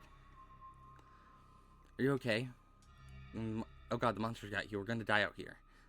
Oh good, the monsters will get you first. And here I thought you were supposed to be a hardened mountain girl. Say nothing. You okay? Yeah, I'm alright. I just tripped on something weird. Oh no, that poor thing. It must have been one of Duke's. Jeez, it's still alive. I guess we have to roll the camera. It seems like we found one of Duke's chickens, folks, and she's not looking good. I'm hesitant to speculate, but she definitely seems to have some sort of growth under her skin. Could be a tumor, could be something else. Either way, I don't think there's much that can be done for her at this point. Jeez, I hope I don't get demonetized for this one. Wait, do you hear that? There's Duke. Stella, I swear to God, didn't I tell you to go home? Birdie? Birdie, oh no, what's happened to you, sweetheart? Dude, we just found her like this. I think there's something seriously wrong with her. Jesus H. Christ. There's something really wrong with all the animals we've seen tonight. Duke, we saw the thing that got a hold of her. Examined the chicken. Duke, I don't think that's a mountain lion that's been getting at your chickens. Do you think we should put her down? This is just like that deer. What are we supposed to do now? Remain silent. There's something really wrong with all of the animals we've seen tonight. No goddamn shit. It's like some kind of plague. Better not be contagious. We saw the thing that got a hold of her. Got it on camera, too. I don't know what it is yet. A gnome or something? You know there ain't no such thing. Examine the chicken. You stoop down to look at the chicken. Don't let Gretchen too close. She'll try to take a bite if you don't stop her. You hold Gretchen's leash close to your chest. She seems nervous, squirming slightly against her harness. Examine the growth. God, at first you thought it might have been a tumor, but this is something else. The skin is stretched out, the growth pulsing beneath. She could still get better. Maybe she just needs that thing to pop and she'll be right as rain in a couple of days. Happened to me once and there's not so much as a scar these days. I don't know, it kind of looks like there's something in there. Examine the head. Its poor little chicken eyes look up at you, glazed over, but still rolling around in their sockets with unfortunate life. Examine the wing. The wing is barely still attached, but that seems to be the least of the chicken's concerns. Whatever got a hold of her busted up her wing too. Little bastard. Yeah, what a bastard.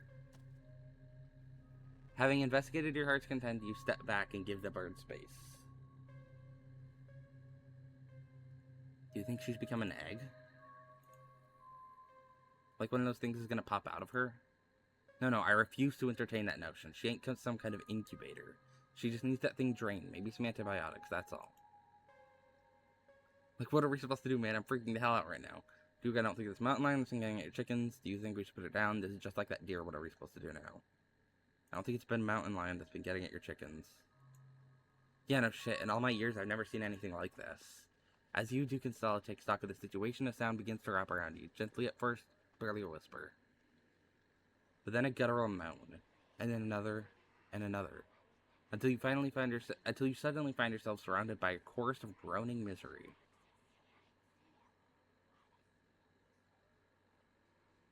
Oh, I can't understand the whispers this time, right? Because I remember that being mentioned by, like, one of the characters that, like, they can't understand any of what the whispers are saying. I guess that was because I had to speak with animals last time. Oh, that's cool. That's a cool detail. Did you just hear that? Yes, I hear that. She starts filming again. Come on, Birdie, let's get you home. As Zook scoops up the injured Birdie, the voices in the trees intensify. It's like you're all suddenly surrounded, the strange sounds coming closer, growing bolder. What in the hell is that? You feel a tightening in the leash, pulling at you from behind. Don't you step another foot closer, I'll shoot. Don't think I won't. The man hesitates and the thing steps forward, fixing what seemed to be its eyes on Birdie, tucked under Duke's arm. The leash is fully drawn taut, and then there is a sudden looseness. Gretchen starts making ungodly noises, screaming and howling along with the din around you. You and Stella turn just in time to see another one of the creatures slithering out from the bush, Gretchen's whines and barks reaching a fevered pitch as another creature's malformed hands grasp at her. Oh my god. What's going on over there? As Duke glances back, everything seems to happen at once. A patter of unnatural feet, and then chaos. Alright. Duke grapples with the thing as it grabs its shotgun, pushing the barrel out of the way as it grasps her Birdie with oddly jointed limbs, while Stella stares in shocked silence, as if paused, watching as the other creature attempts to wrestle Gretchen into the darkness. Her desperate cries going unheeded. Save. I'm gonna save. Return. Shit, get your grubby little hands off my bird. Preferably you were bored for this moment. Take care of business. Alright, hold on for a second.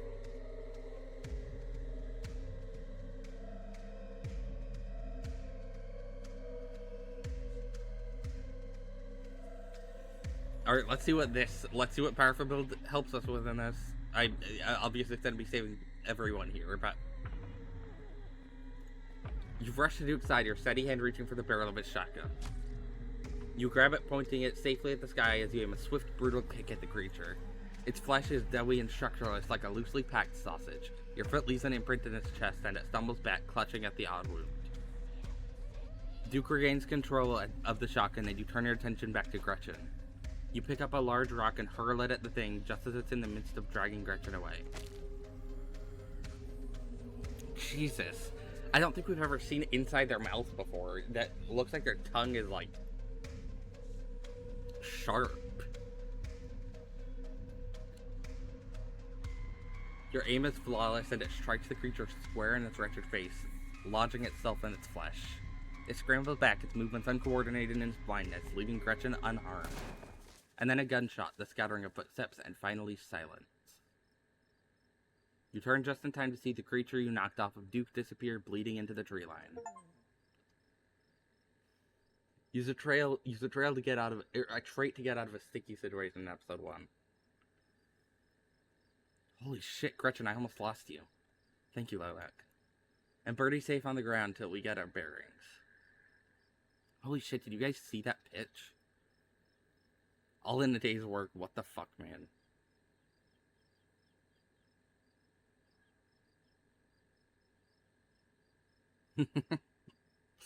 Some of these choices.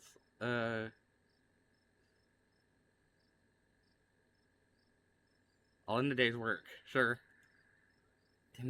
Damn thing got away, though. Yeah.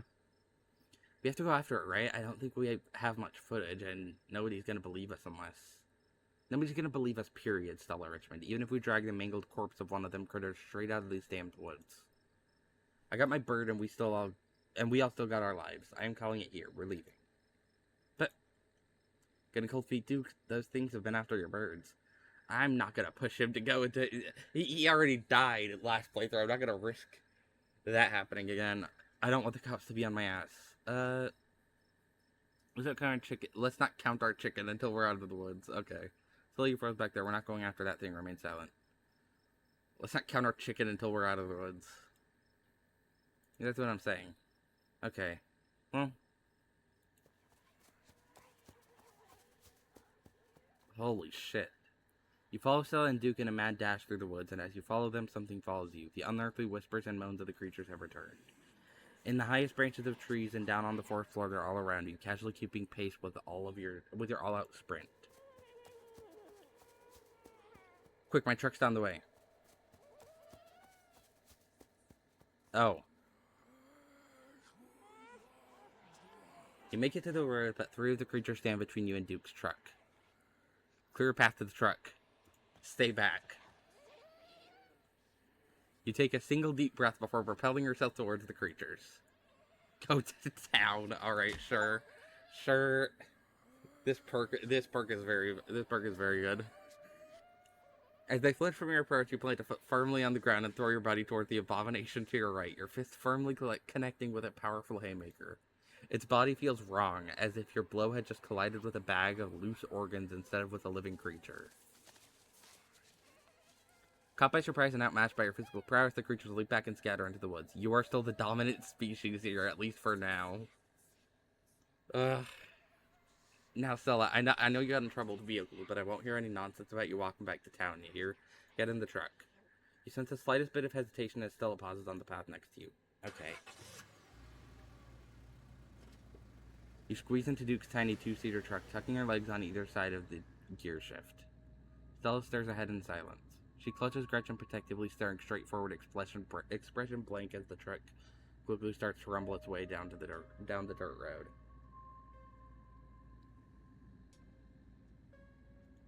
Yeah, right, a car, yeah.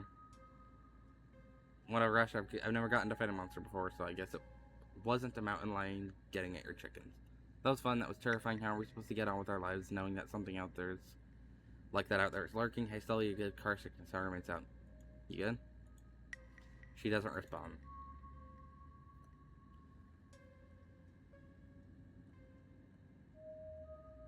I'm gonna save now that I've gotten past the big choice of the chapter.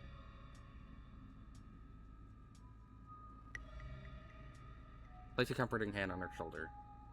She jumps slightly at your touch, but you can feel some of her tension ease, and she lets out a self-soothing sigh.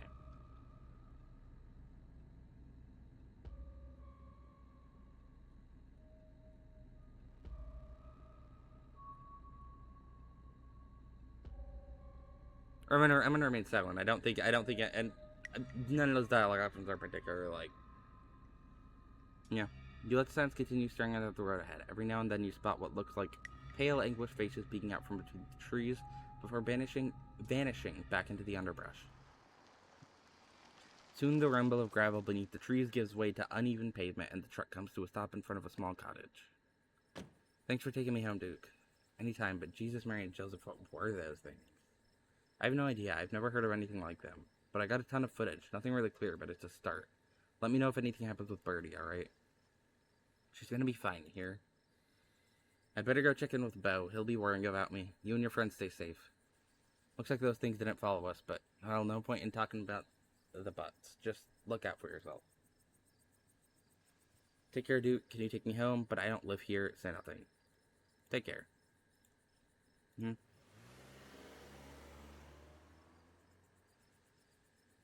here you are, back in town, away from the woods, with no one but Stella in sight. Your phone buzzes in your pocket. Now that you're back in town, you must finally be getting reception again. Yeah, lots of 6 missed calls from Tabitha, yeah. And 13 text messages.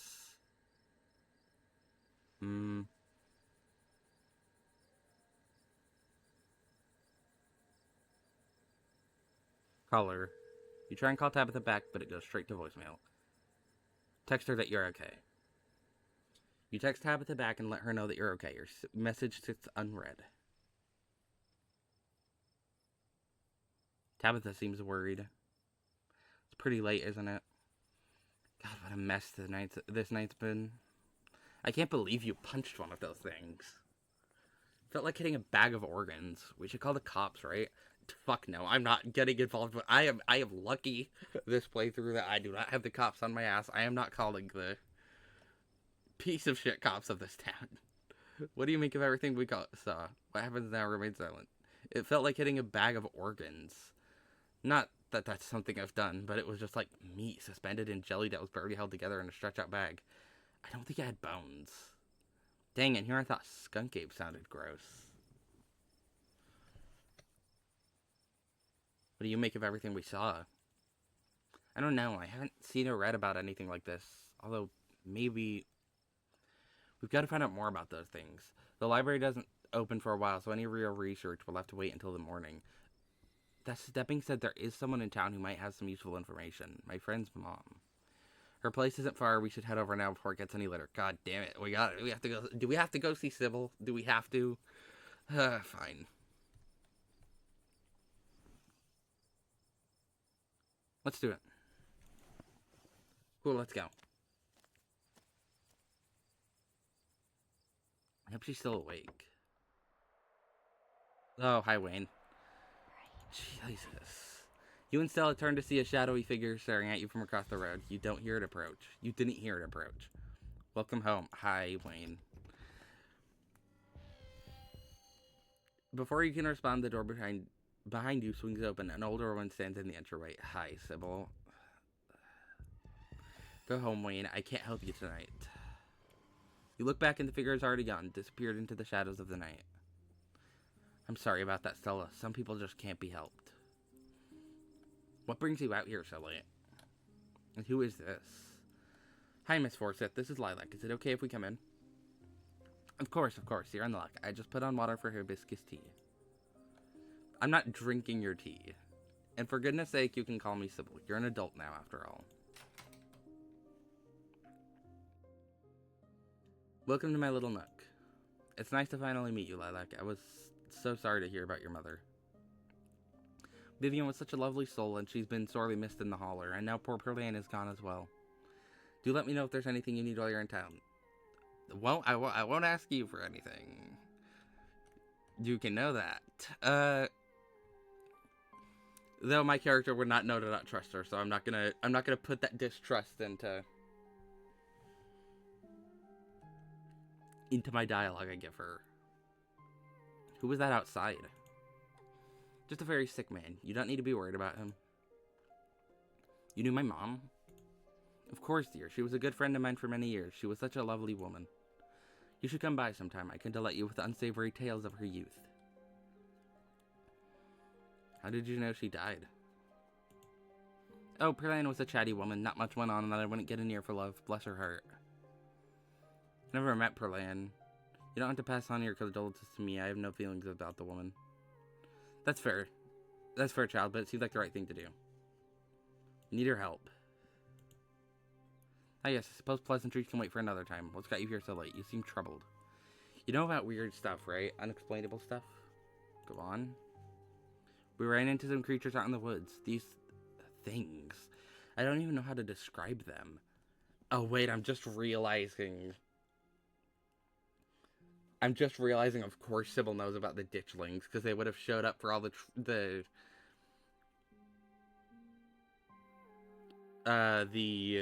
tragedies that she prevented by killing her daughters, basically. The tragedy that she prevented, she would have seen them show up plenty of times before. Here, I can show you. Stella pulls out her camera and turns the screen towards Sybil. Ah, one of your little videos. Where was this? Up the mountain to the northwest. Oh, wait, I'm just realizing this is also... Okay, this is really cool. I like playing back through this game. I like playing back through this game after... Hi, Kettle. I like playing back through this game after knowing what's gonna happen. Because, yeah, like... This is Sybil realizing she's gonna she's gonna have to do it to Kaneko what she did to all of her past daughters soon. Oh, this is her realizing because she's seeing the ditchlings, presumably, seemingly for the first time since they've started showing up. Oh, that's really cool as a detail now that, like before you read that as, like, just that horrified reaction of, like, holy shit, those are creepy monsters in the woods. But now you realize that it's, like, presumably the reaction's about so much more than just that. Within the town limits? Oh, yeah. She's making sure, like, is it within town, or is it, like, maybe you saw them somewhere else and didn't see them within town? I see. Oh, this is really cool, being able to, like, see and read into each reaction with the knowledge of what happens later in the game, and what you find out later in the game. there a way to make the video bigger and louder if you can? I need to plug the memory card into a computer. I could go back and get mine. No need. Kanika should still be awake. She can lend us hers.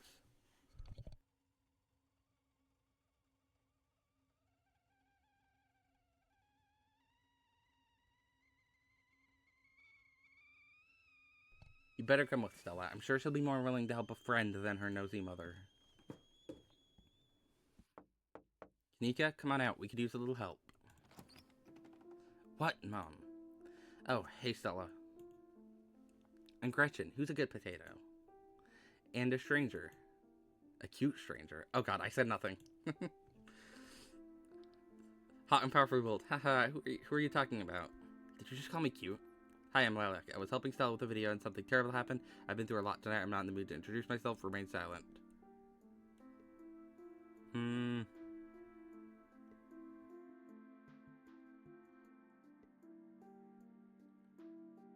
Let's respond with hi. I don't think I'm planning on... like I said, I'm still planning on romancing the same character as before, so... Nice to meet you. I'm Kanika. She's Tabitha's cousin. Oh, great. I heard she was coming to town.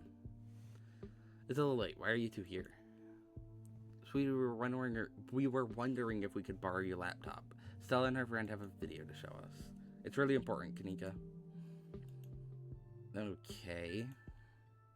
My room's a mess. I'll just bring it out here. We can watch this without you, Kanika. I'm pressing play. Silence washes over the room as the video plays. Holy shit, Lilac. I took care of business. Not gonna lie, this feels like the highlight of my life. Like everything's just going to be downhill from here. Sorry, is that a good holy shit? Admiring my handiwork? I don't know what came over me. I took care of business is really funny. That is... I really love the powerful build trait because the lines you get from it are really funny. I'm picking this one. Yeah, no kidding. The footage continues. What are those things, though? They seem like something people should be aware of, I guess. Oh, yeah. Oh my god, yes. Sybil's silent because she knows, like, it's been confirmed to her now that those are the ditchlings. Oh my god, I really, really love the details you get from this. Like, she's the one who's most freaked out of all of them, because them two, it's like, it's just, they're creepy monsters in the woods. And you can read her reaction as that on, like, a first playthrough, because you don't know anything about her. But it's not the same as them two reactions. She's the most freaked out of them. Oh my god, I really like the details you can pick up from playing through this game a second time. Gnomes? My grandmother used to talk about pale creatures called ditchlings. She always said they were a terrible omen, a sign of suffering to come. Yet your grandmother, sure. Sure. Mom, come on. Whatever's going on, whatever's doing this is serious. Stop scaring Stella and Lilac with this Tailypo crap. Kanika, sweetie, let your mother talk. She always said they never hurt people, despite that grisly scene in the woods. Just as birds flock before a storm, the ditchlings congregate where tragedy is soon to fall. Jesus, Mom, haven't they already been going through enough? Do we really need the spooky window dressing? What's what's important window dressing? Okay, I know when I'm outnumbered. They aren't really that tough. I don't think we have to worry too much about them. I punched one of them in the face.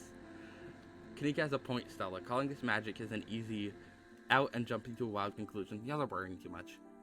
Maybe they're making more of themselves. Whatever it is, it's not good. Whatever it is, it's not good. Yeah, no kidding. Maybe they're like big mosquitoes, and the growths you saw are a severe allergic reaction. Or maybe they're parasites using the local wildlife to incubate. Oh, right, we never saw the circle of the dead animals. Like we did in the first.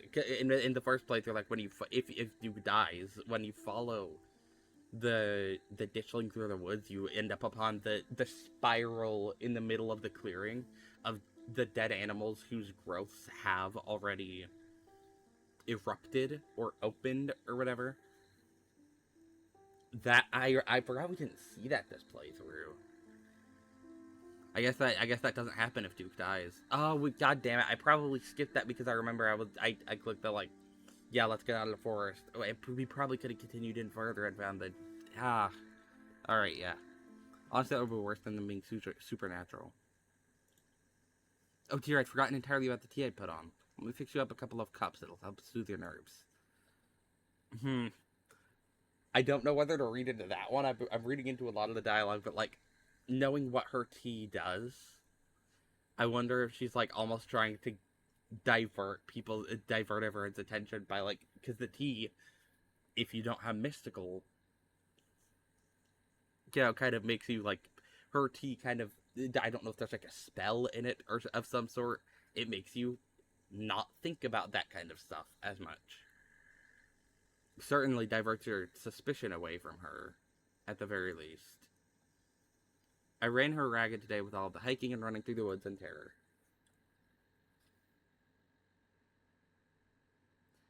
I can keep going, I'm still wired. Yeah, I'm ready to pass out. It was nice meeting you, though.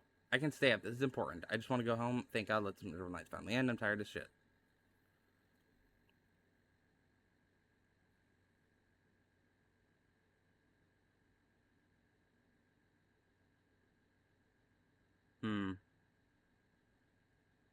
I can stay up, this is important. Okay, maybe it's that I'm eager to get home and start doing some research. I'll ask around on my usual forums to see if anyone has information on ditchlings. Is that what you called them? That's right, you go home now and do try to get some rest. Don't stay up all night on the online. Let me get you some of my house-made peppermint tea to go. It really does wonders to soothe the soul. I don't think I'm taking that. Bye, Stella. I do wonder if you drink her tea, or if you just don't drink her tea, maybe even without mystical, you won't forget about Kanika on during episode 5. I'm gonna try and not drink her tea at all this playthrough, just to try and see if that's going to have an effect at all. See you tomorrow, okay? And call me if you need to talk. Thanks, Kanika. I'll see you. Bye, Lilac. I do wonder if I just don't drink any of her tea at all. It's excellent iced or warmed, though with the nights getting chillier, warm will probably be best. Helps wake up the bones. Be careful out there, both of you. Sybil turns and closes the door behind her. Alrighty, let's call it a night. Mind walking me home? Here we are. You're welcome to stay the night if you want. Save again now that we're past that point.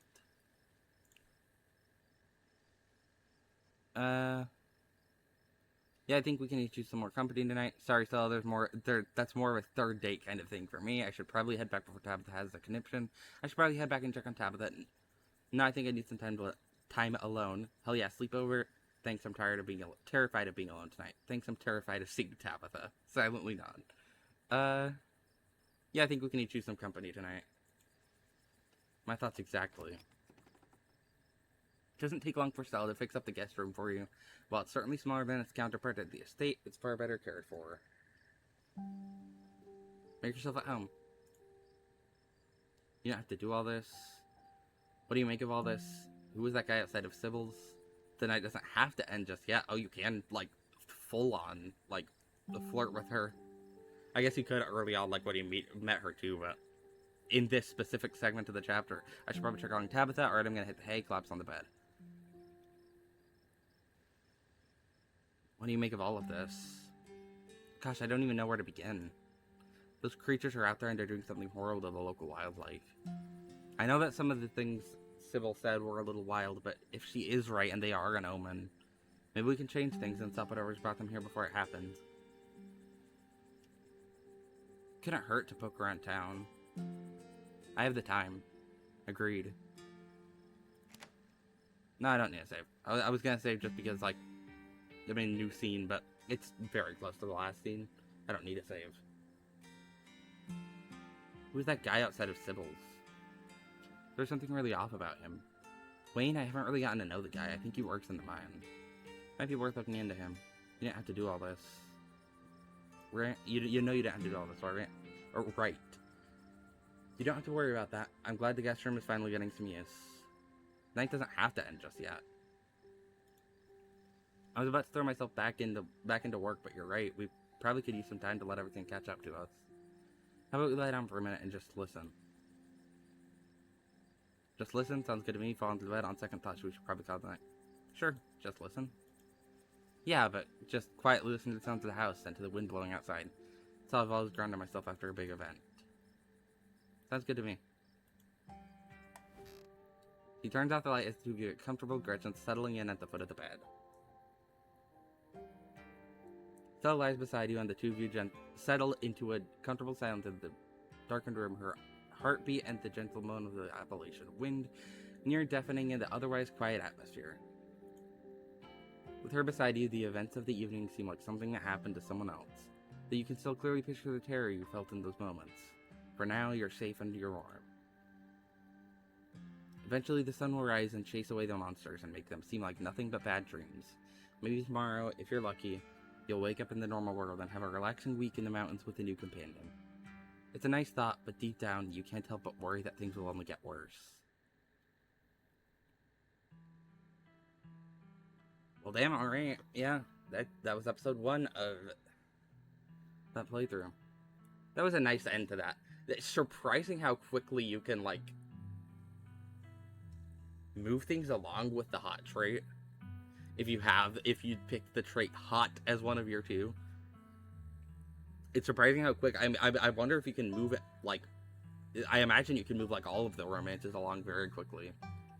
Which is an interesting thing. I am glad I picked that trait now for this playthrough, because I do wonder if I would still be able to get to the point of the romance by the end of episode 4 if I didn't pick that trait.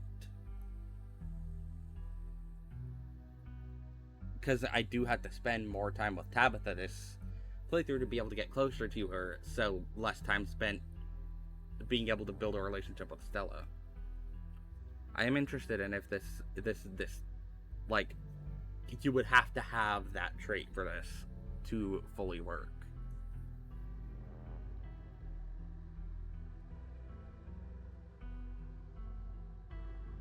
In the mines, yep. Next chapter, next episode. I think I can continue on with, like, at least doing part of a second episode this stream. This episode isn't going to be the end of this stream necessarily, because I'm also just not going to be, like, as much trying to get to the end of a chapter by the end of a stream.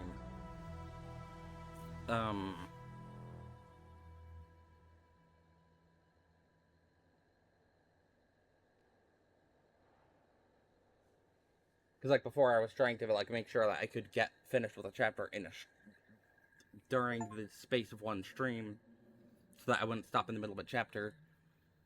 Which is part of why I had that long wait between streams, between the stream of episode 2 and between the stream of episode 3, because I didn't really have time to do a long stream for the chapter. But this time, this one's my second playthrough. I don't need to be as careful about that, because I can just stop in the middle of a chapter if I want to, because it's not going to really break up it'll break up the pace, but it's not going to be as big of a deal if it's not my first playthrough. This is the end of episode 1. Episode 2 awaits. If you'd like to continue with this episode, please save your game now. Yes, I will. Do I want to overwrite my save? Yes, I do. Continue. Would you like to see a recap of episode 1 before I start episode 2? No, I just played that, so no. You open your eyes alone in Stella's guest bed. The sun has risen, the birds are singing, you are still alive, and for now you are safe.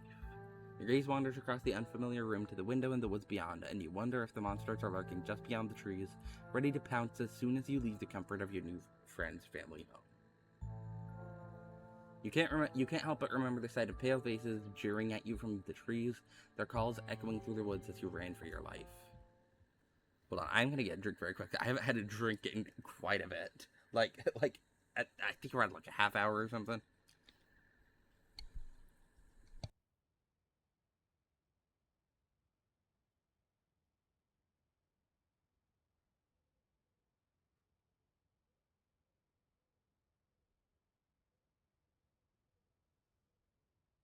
Knock at the front door. That'll be Tabitha. Your morbid thoughts are interrupted by a distinctly unhappy voice filtering through the house and past the closed door of your bedroom. Where the hell is Lilac? Oh, hey, Tabby. There's a fresh pot of coffee on the table if you want to come in. No, I'm just here to check in on my cousin. Let's make this quick. I have a lot on my plate today. You're barely decent. It might be mildly scandalous if people saw you like this. Hey, some people are trying to sleep in here. I would like to, like... that is a fun dialogue option, but I don't know if that'll annoy Tabitha or not. And I don't want to risk that on the playthrough. I'm specifically trying to get closer to her. Yes, so we're at my save. Finish getting dressed and calmly collect yourself. You calmly collect yourself while Tabitha fumes outside her door. Are you sure you don't want to visit for a bit? You don't have to run around being the big boss this week of all weeks. You should let yourself... I'm fine. Thanks. Lilac, I know you're here. Where the hell are you hiding? Let her stew for a bit. Lilac isn't here right now. Walk out to greet them. I'm gonna walk out to greet them. I'm not gonna hide. Now sufficiently prepared to greet other civilized humans, you open the door and join them in the living area. Gretchen excitedly looks at you and wiggles her tail. Morning. How'd you sleep? Hi, Tabitha. What exactly did the two of you get up to last night? We, went up to the woods to film a video. Never mind, I don't actually want to know. What I do want to know is why on earth you decided to blow me off to spend some night with a stranger. Hey, don't be so hard on Lilac. I asked her to crash here. And last night was a lot, Tabby. There's something horrible out in those woods, and I don't think anyone in this room wanted Lilac walking up that mountain alone last night. Stella, would you mind giving me a moment alone with my cousin? And while you're at it, please stop calling me Tabby. We're not in high school anymore. Yeah, alright.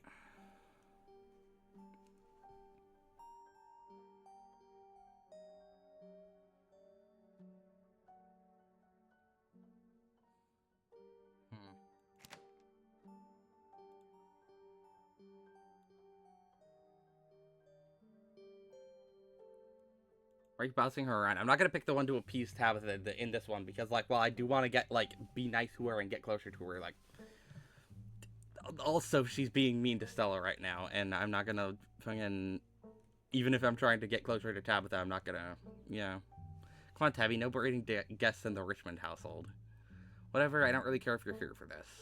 You've been in town for less than a day, and my stress is already through the roof. I mean, I get it. Stella got you all worked up and you were too scared to walk home. Sure, whatever, that checks out. But I don't care if those words are chock full of ghosts and of ghouls and ghosties. You had me worried sick. From now on, you're back at the estate by bedtime. No more impromptu sleepovers. I need to take care of myself. You're just jealous of my game. You're not my boss. You can't run off as soon as I get here and hold me to a different standard. There's something happening out there. I'm sorry it won't happen again. Lie, I'm sorry it won't happen again. Remain silent. There's actually something out there. Stella's right, though. There's actually something out there. I saw it with my own 2 eyes. We have footage. Oh, for goodness sake. Stella, stop filling with my cousin's head with weird ideas. Even if there was truth to that, it's all the more reason to be back to the estate before it gets dark. I'm leaving. I've already lost a good chunk of my workday coming down here. I expect to see you back at the estate tonight. Wait, Tabby. Let me know if you're free sometime, okay? Tabitha sighs. You're relentless. We'll see, but don't get your hopes up. Hey, you good? Sorry about Tabby. She totally blindsided me. Oh my god, that was so embarrassing. You shouldn't let Tabitha treat you like that. There was nothing you could have done to stop her. I think she means well. I'm good, but how are you? That was a little intense. Please warn me the next time my cousin's out for blood. Remain silent. I'm good, but how are you? I think we're in the same boat. I probably should have known Tabby would have been stressed about you spending the night here, but I haven't seen her in a while. I didn't think she'd actually come all the way down here. Sucks that this was probably the longest interaction I've had with her since high school. Anyway, sorry for that rude awakening. I've been up for a little while, but was hoping to let you get a little extra sleep. But you're up now, and we've got a full day ahead of us if we're going to get to the bottom of this. You sure you don't just want to hang out here all day? How are you so chipper? I want to ask the other miners about Wayne. Alright, boss, what's the game plan? Do we have to look into this stuff? What if we just skip town and ride things out? Remain silent.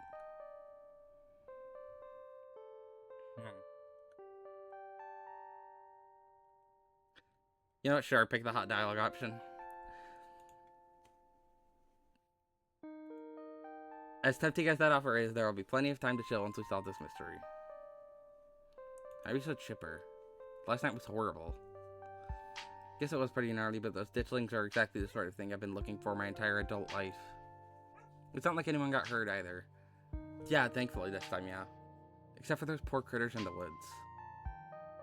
You shouldn't just bury your feelings like that. I'm not gonna be pushy and use that one.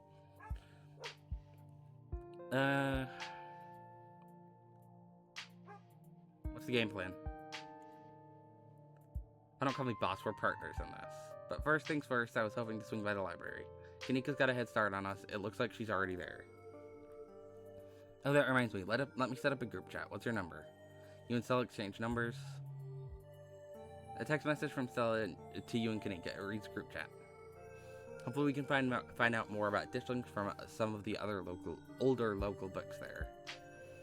I've also got a couple of threads cooking on my cryptid forums, but who knows if that'll pan out. Anyways, daylight's burning, so let's roll out. Need protein, let's go. Works for me, let's roll. The walk to town was short. Stella's house is barely a stone's throw from what remains of Scarlet Hollow's once bustling main street. You shudder as you stare down the thoroughfare, both from the chill in the morning air and the all-too-present memories of everything you witnessed last night. You said building labeled Town Hall? That's actually the library. Well, it's also the Town Hall, but that's just a small upstairs office nowadays. I guess the town's not what it used to be. That and our mayor's really into going on walks. I'm not sure if you can hear my dog barking in the background. I've been messing with some, like, noise. I think I mentioned this in another show. I have some, like, noise suppression stuff on my mic, like, settings. So, hopefully you can't hear that, but, you know. I think there's actually going to be a meet and greet later this week. Could be just the pick-me-up we need with everything that's been going on. Sounds fun. Maybe he'll actually take this whole ditchling thing seriously. Maybe. Yeah, politicians. Remain silent.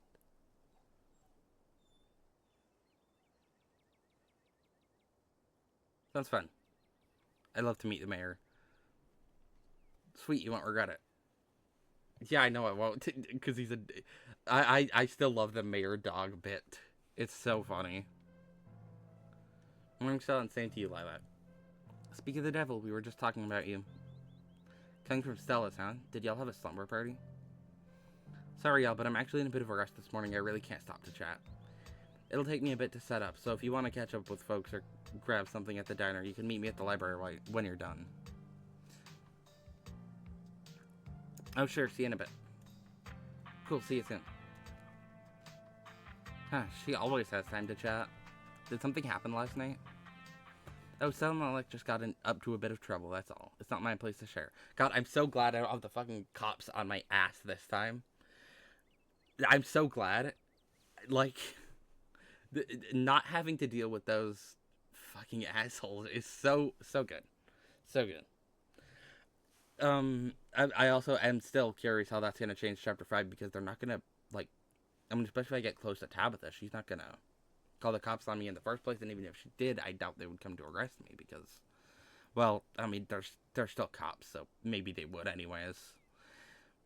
Well, it's your place to share, right? Tell everybody the whole truth. Tell everybody the whole truth. I think I told them the last time, and yeah. Stella and I went into the woods to try and find a skunk ape, but we ran into something way worse. Actual monsters. Sybil said that they're called ditchlings, but whatever they are, there are dozens of them, and they're mutilating the local wildlife. Whoa, slow down. Y'all actually found something out there? I can corroborate. I may not have been out there with them, but I've seen their footage, and they encountered something otherworldly in those woods. Well, whatever it was that happened out there, you're clearly a little shaken up.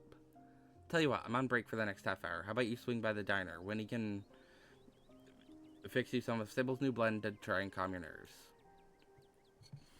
I will go with you to talk. I am not drinking any of your goddamn tea. I am not drinking any of your tea. It's Shotgun Lemon Bomb. It's always helped me on the bad days. And if you need to talk about what happened, I'm all ears. Anyways, it's up to you. See you around, Lilac. See you, Sybil. Take care now, Avery. I'd better get back to it myself. I'm glad I was able to catch you this morning, if only to see how you were holding up. Please don't hesitate to stop by if I can be of any help. Thanks, Sybil. What do you know? Wait, do you know anything else about ditchlings? Why doesn't anyone in this town seem to know or care that the woods are full of monsters? What is wrong with people here? Quietly, literally. Do you know anything else about ditchlings? I know you said you didn't know much about beyond those stories, but I'm afraid that's still true. But I'm sure that you and Stella have what it takes to get to the bottom of things. I'm so sorry to cut our conversation short, but I've got things that need tending to. Sure. Stay safe and God bless. Stella said you had some time to kill before she finished setting up. Swing by the diner, swing by the general store. Head to the library. Diner. The diner is a little quiet today, but the air is still heavy with the tantalizing smell of breakfast. I'm not going to warn them. I'm not going to rile Everett up over this. You slide into the booth across from Avery. Hey there, stranger. Before you can exchange words, Winnie sidles up, a fresh mug of tea in hand. Heard you might need this, and don't worry about paying for it. The funeral has you worried plenty already, I bet. And the answer to 29 down is... What? But the clue is pen sound. How is that a sound a pen make? Wait, pen like pig pen? Are you kidding me? How was I supposed to guess that? I don't know why you'd even bother with those things. They're just gonna frustrate. Just something to do to fill time, but maybe I should switch to Sudoku. Winnie leaves Avery contemplating getting the paper puzzles, returning to her seat behind the counter. So, thanks for telling me about last night. If you want to really get into grisly details, you can tell me. I won't judge. Flirt. You can flirt with them. I guess we could chat about last night, but I actually came here because I wanted to get to know you. I'm not pursuing their romance this playthrough, so I'm not gonna flirt with them for this playthrough. Another one, no, maybe, yeah. In a future playthrough, I do want to go through all the different romances in the game. Reese is definitely the one I'm most interested in. Avery's is probably a close second. Honestly, I just haven't gotten to, like, learn much about them at all. Try your tea, what if you don't believe me? Tell Avery about last night. I'm not drinking the tea if I can avoid drinking the tea. So, you share everything, glad to have someone to talk to about the horrors you've witnessed. Wow, that is some heavy stuff. No wonder Stella seems distant. Monsters in the woods. I've never heard of anything like that around here. I mean, I know I haven't been around that long, but I feel like that's the kind of thing people would talk about. How exciting. I didn't peg you as a transplant, where you're from. I moved here from Charlotte something like 3 years ago now. Maybe a little more, I've lost track. Aunt Winnie offered me a place to stay and a job, and who was I to pass on that sort of generosity? To be honest, it still feels like I just moved in. Practically everyone apart from the cool folks grew up in this town, so it's like I'm the perpetual new kid. Don't get me wrong, folks around here are plenty polite and friendly, but there's just a shared history I'll never be a part of. You're moving here, why do you leave Charlotte? I get it, I felt out of place that from the moment the whole time I've been here. I haven't felt like an outsider at all. Everyone has been so welcoming. All this is kind of exciting, isn't it? You should get out of here before things get any worse. If you have a car, drive away. You should get out of here before things get any worse and take me with you. Let me know if you hear anything. Any leads might be helpful. Say nothing. Do you regret moving here? I don't think I have the choice to have second thoughts. I'm not going anywhere without Aunt Winnie, and there's no way she's leaving this place. And I found my place here, I think. I can't say I feel like uprooting anytime soon, so I think that means I like it well enough. Shouldn't uproot too often anyway, stresses out the plant. Why'd you leave Charlotte? If you don't mind me asking. Not school, I was having some issues with my folks about my education, which wasn't great, especially since I was still stuck under their roof. When my aunt heard about it, she offered me a job and a place to stay, and the rest is history.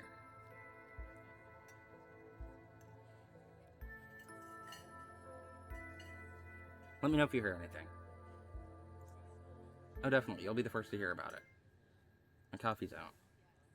Oh no, you've only had 5 cups today. How are you going to survive? Kidding, I'll just be a second, Julius. Well, Alec, looks like I'd better get back to it. Hope you're feeling a little better. Oh, but before I go, I'm throwing a party this weekend. Nothing fancy, just a little get-together. I am interested. Chapter 6. I'm guessing we are going to go to Avery's party. Assuming they're still having it with everything that's happened this week. Assuming they're still having it. Avery grabs a napkin, pulling out a pen and quickly scribbling something on the thin paper before handing it to you. That's my place. Come by anytime after 6 on Saturday. It's almost Halloween, and it didn't seem like anybody else was going to throw one, so I stepped up to the plate. Though if you didn't come prepared with the costume, don't worry. I'm sure I can convince the bouncer to let you in anyway.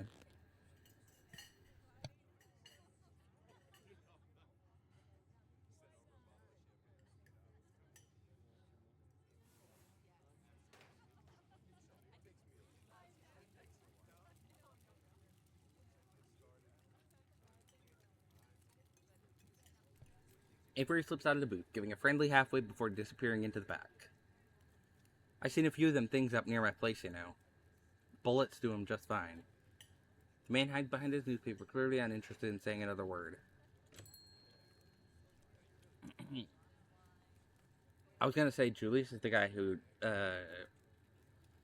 place you go to in chapter 5, right? The guy whose place is fucking filled with traps, and who had the weird pumpkin baby.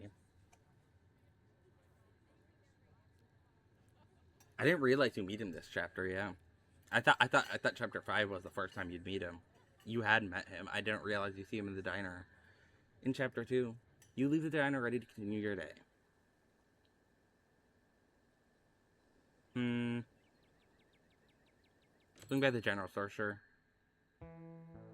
This is your first time seeing the general store in the light of day. A young man sits at the table by the register, too preoccupied with his phone to care that you stepped in. Usually down there are monsters in the timeline, like, do you know how to get to the mines? If I want to buy chips or something, do I talk to you, or... What you doing on your phone? Hi. I was at 10 yesterday. I'm Miles.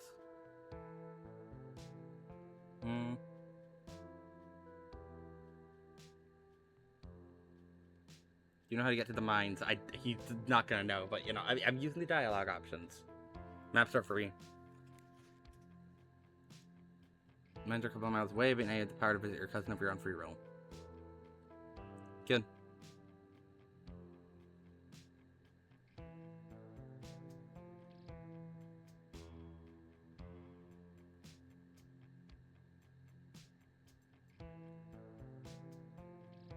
I'll just leave. I don't think there's really anything I can do here. Miles' focus turns back to his phone as he leaves the general store. I was trying to say, I don't remember if I went to the general store last playthrough, and I think I did in chapter 2, in episode 2, and I think, yeah, there was about nothing I could do there either. I feel like there's other stuff, because I know I got an achievement then of, like, leave the general store without stealing anything, but I'm not going to steal something. Head to the library. You enter the former town hall. What once must have been a stately foyer has been since converted into rows of shelves. Meeting rooms and offices long ago gave way to assorted reference collections and reading areas. Oh hey, you made it. Settle in at Stella's table. Glad you found the place. Hey Lilac, you look tired. Sorry to fall asleep last night, all things considered. I'll sleep when I'm dead. I'm pretty amped up actually. I've never done a Scooby-Doo before. Kanika, you can't just tell someone they look tired. Remain silent. It was hard to fall asleep last night. Can't say I got a wink myself. Yeah, same. Anyways, I guess we should get started. Hey there, strangers. And literal stranger. Hi, I'm Lilac. Now that we're not strangers anymore, no need for you to be shy around me. I'll just introduce myself. Hi, I'm Lilac. Tabitha's cousin. I'm in town for the funeral. Oh, I should have known you were Scarlet. You look so much like Vivian. Not that I knew her very well when I was so... Not that I knew her very well, I was still a little kid when she left. But that Scarlet resemblance, it's a strong. Not that that's a bad thing. I'm Oscar Gutierrez, Chief Librarian, and only librarian. Oscar's amazing, he's practically built this library from scratch. Yeah, I'm a little jealous of what the kids around here get to grow up with. They don't know how good they have it. Back when I was in elementary school, all the library had was a couple of shelves of boring books donated by old people. Y'all are too kind, but speaking of kids, have either of you seen Rosalina around town? I don't want to be a helicopter dad, but she hasn't been answering any of my texts, and I wanted to make sure she isn't getting into trouble out there. She's going to the mines. You know the crowd she hangs around with. They're good kids at heart. I'm sure they're just up at the old Maxwell place doing teen stuff. I went up there plenty of times in my day, but I'll be sure to keep my eyes peeled. What's the old Maxwell place? It's this great old abandoned spot, and it's actually practically a magnet for young people. Even honor students aren't free from its call. I can't believe I used to be so reckless. The floors there were like Swiss cheese. I should really have a talk with Rosalina when she gets home. I don't like the thought of teens getting up to mischief with all those ditchlings in the woods. I'm sure she's fine. You might not want to let her run off like that anymore, though. It's not as safe as it usually is around here. It's that so? Kanika's right, there's some weird stuff going on out in the woods. That's actually why we came in today. Have you ever heard of creatures called ditchlings? They apparently show up in around places on the brink of disaster, and they kind of look like if the Pillsbury Doughboy was a creepypasta. Kanika's mom told us about them last night after seeing some footage we got in the woods. Ditchlings? Doesn't ring a bell. Dang, worth a shot. Okay, if you were, say, trying to predict a horrible disaster that might befall our town, where would you start looking? Well, they say history repeats itself, so I'd probably try and figure out what sort of disaster this region typically falls prey to. Should I be worried about something?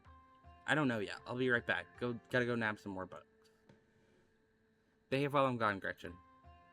You don't have to worry about her, Stella. You're such a good dog, aren't you, Gretchen? Here, have a biscuit, old gal. Gretchen inhales the soft biscuit, drool leaking from her toothless mouth as she swallows it whole. I'm pretty sure Stella's barking up the wrong tree, Oscar. I don't think you have to worry about any horrible calamity befalling the town. But she's right about the weird stuff. There's definitely something unusual going on out in those woods. Nothing that we can't bottom of. What's going on now? The woods has been brutalizing the local wildlife. Get out while you still can. It's nothing we can't get to the bottom of. I'm gonna try calling Rosalina again. I'm sure she's fine, really. Rosalina's a smart kid. She knows better than to go around getting into trouble, and we'll make sure to keep our eyes peeled. Look, if you see a 13-year-old girl with a black braid and glasses, would you let her know that her dad is worried about her? Oscar anxiously wanders off, phone in hand. Got him. Just grabbed a whole mess of local history books. Stella sets a massive pile of books on the table and pulls up a chair. Alright. This is going to be so much faster with the two of you here to help out. Got our snacks, got our books, so let's get this research party started.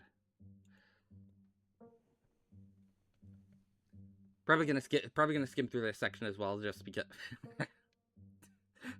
Can you guys do the reading for? We have never been good at books.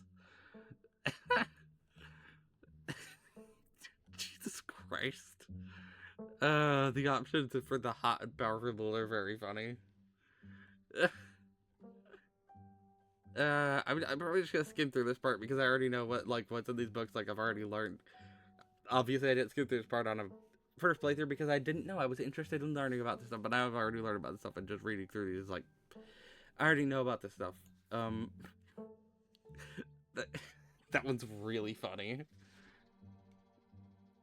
God, I really like these traits. They get some really funny combinations and some stuff. If you just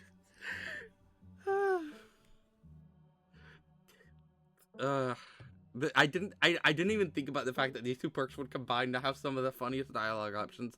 Logically, now that I think about it, yeah, because your two traits that you pick are being hot and being strong. Like, of course that's gonna combine to have some hilarious dialogue options. I didn't even think of that. But I'm gonna read the books. I'm just gonna skip through it because I already know about this, the history stuff and the mine stuff and the like cryptid stuff. All right, there's a few different options here.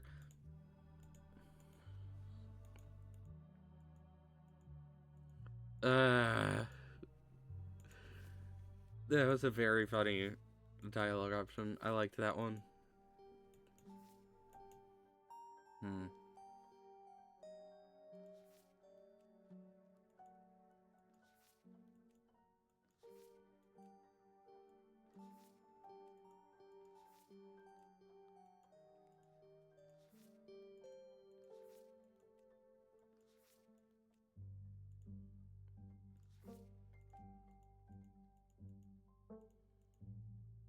Done here. Yep. Move on to the final of the books.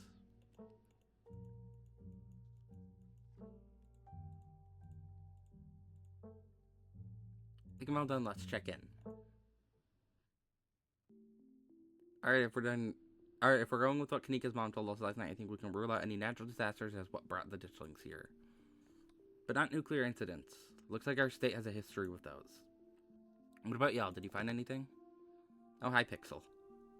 Before you can respond, a handsome black cat leaps onto the table. Almost on instinct, Stella slams her book shut. Oh, hey, Pixel. You might want to close your book. He loves to rip up any paper he can find. Don't worry, little guy. I didn't forget your treats. Pixel immediately goes to town on Stella's treats. Sorry if Pixel's bothering y'all. Hopefully he hasn't gobbled up any of our books. He can't mind he can't stand the thought of that people might pay attention to anything that isn't him.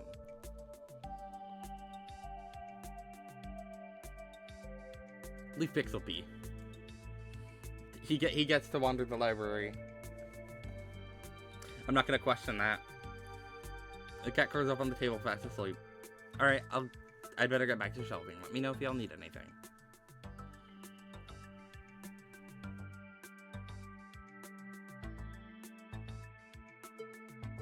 What was that you were saying about nuclear incidents? You were talking about the Goldsboro thing, right? Yeah, apparently in the 60s, a B-52 carrying a live warhead broke up midair and dropped a couple of bombs. Fascinating bit of history there. The first of the two bombs landed upright after its parachute got caught in a tree. Thankfully, it didn't go off.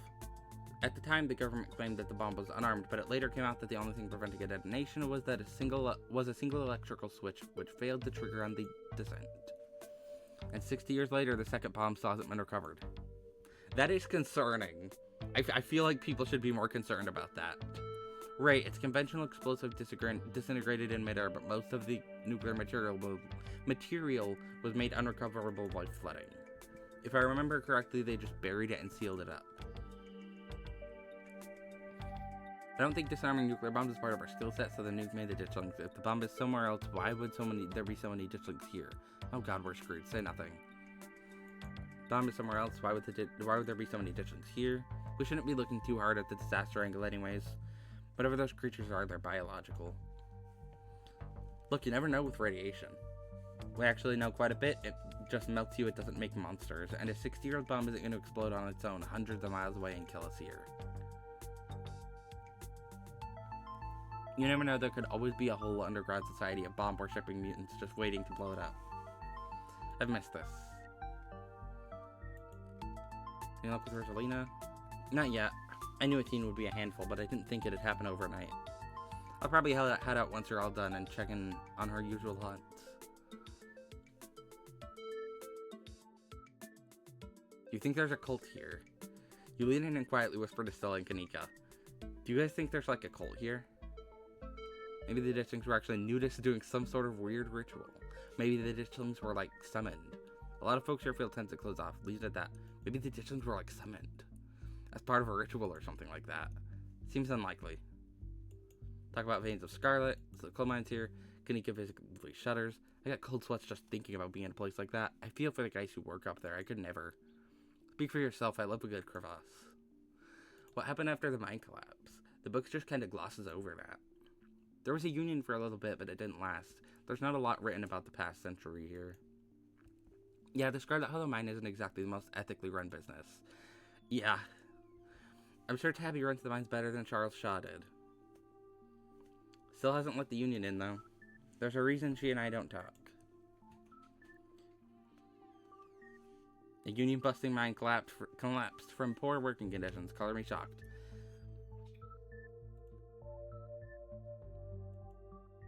Yeah, it's pretty awful. That's what that sculpture out front is for, commemorating all the men and children who died that day. Every kid in Scarlet Hollow learns about the collapse of 1918.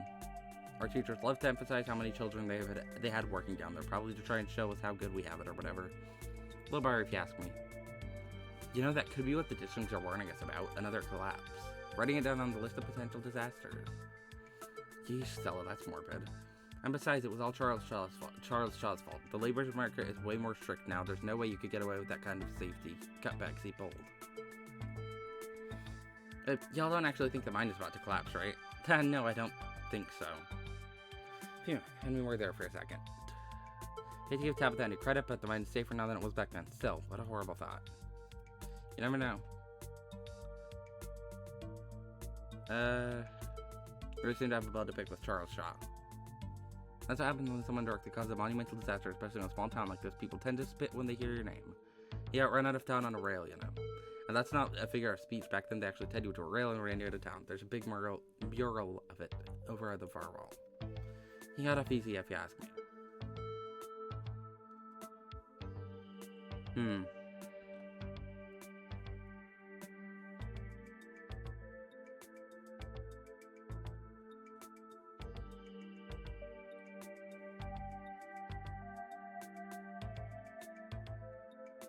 Musicians were warning about another collapse. I know they weren't now, obviously, after my last playthrough, but my character would probably think that. Probably would think that as a plausible option. I really wouldn't put too much stock into that. Talk about Silas Scarlet.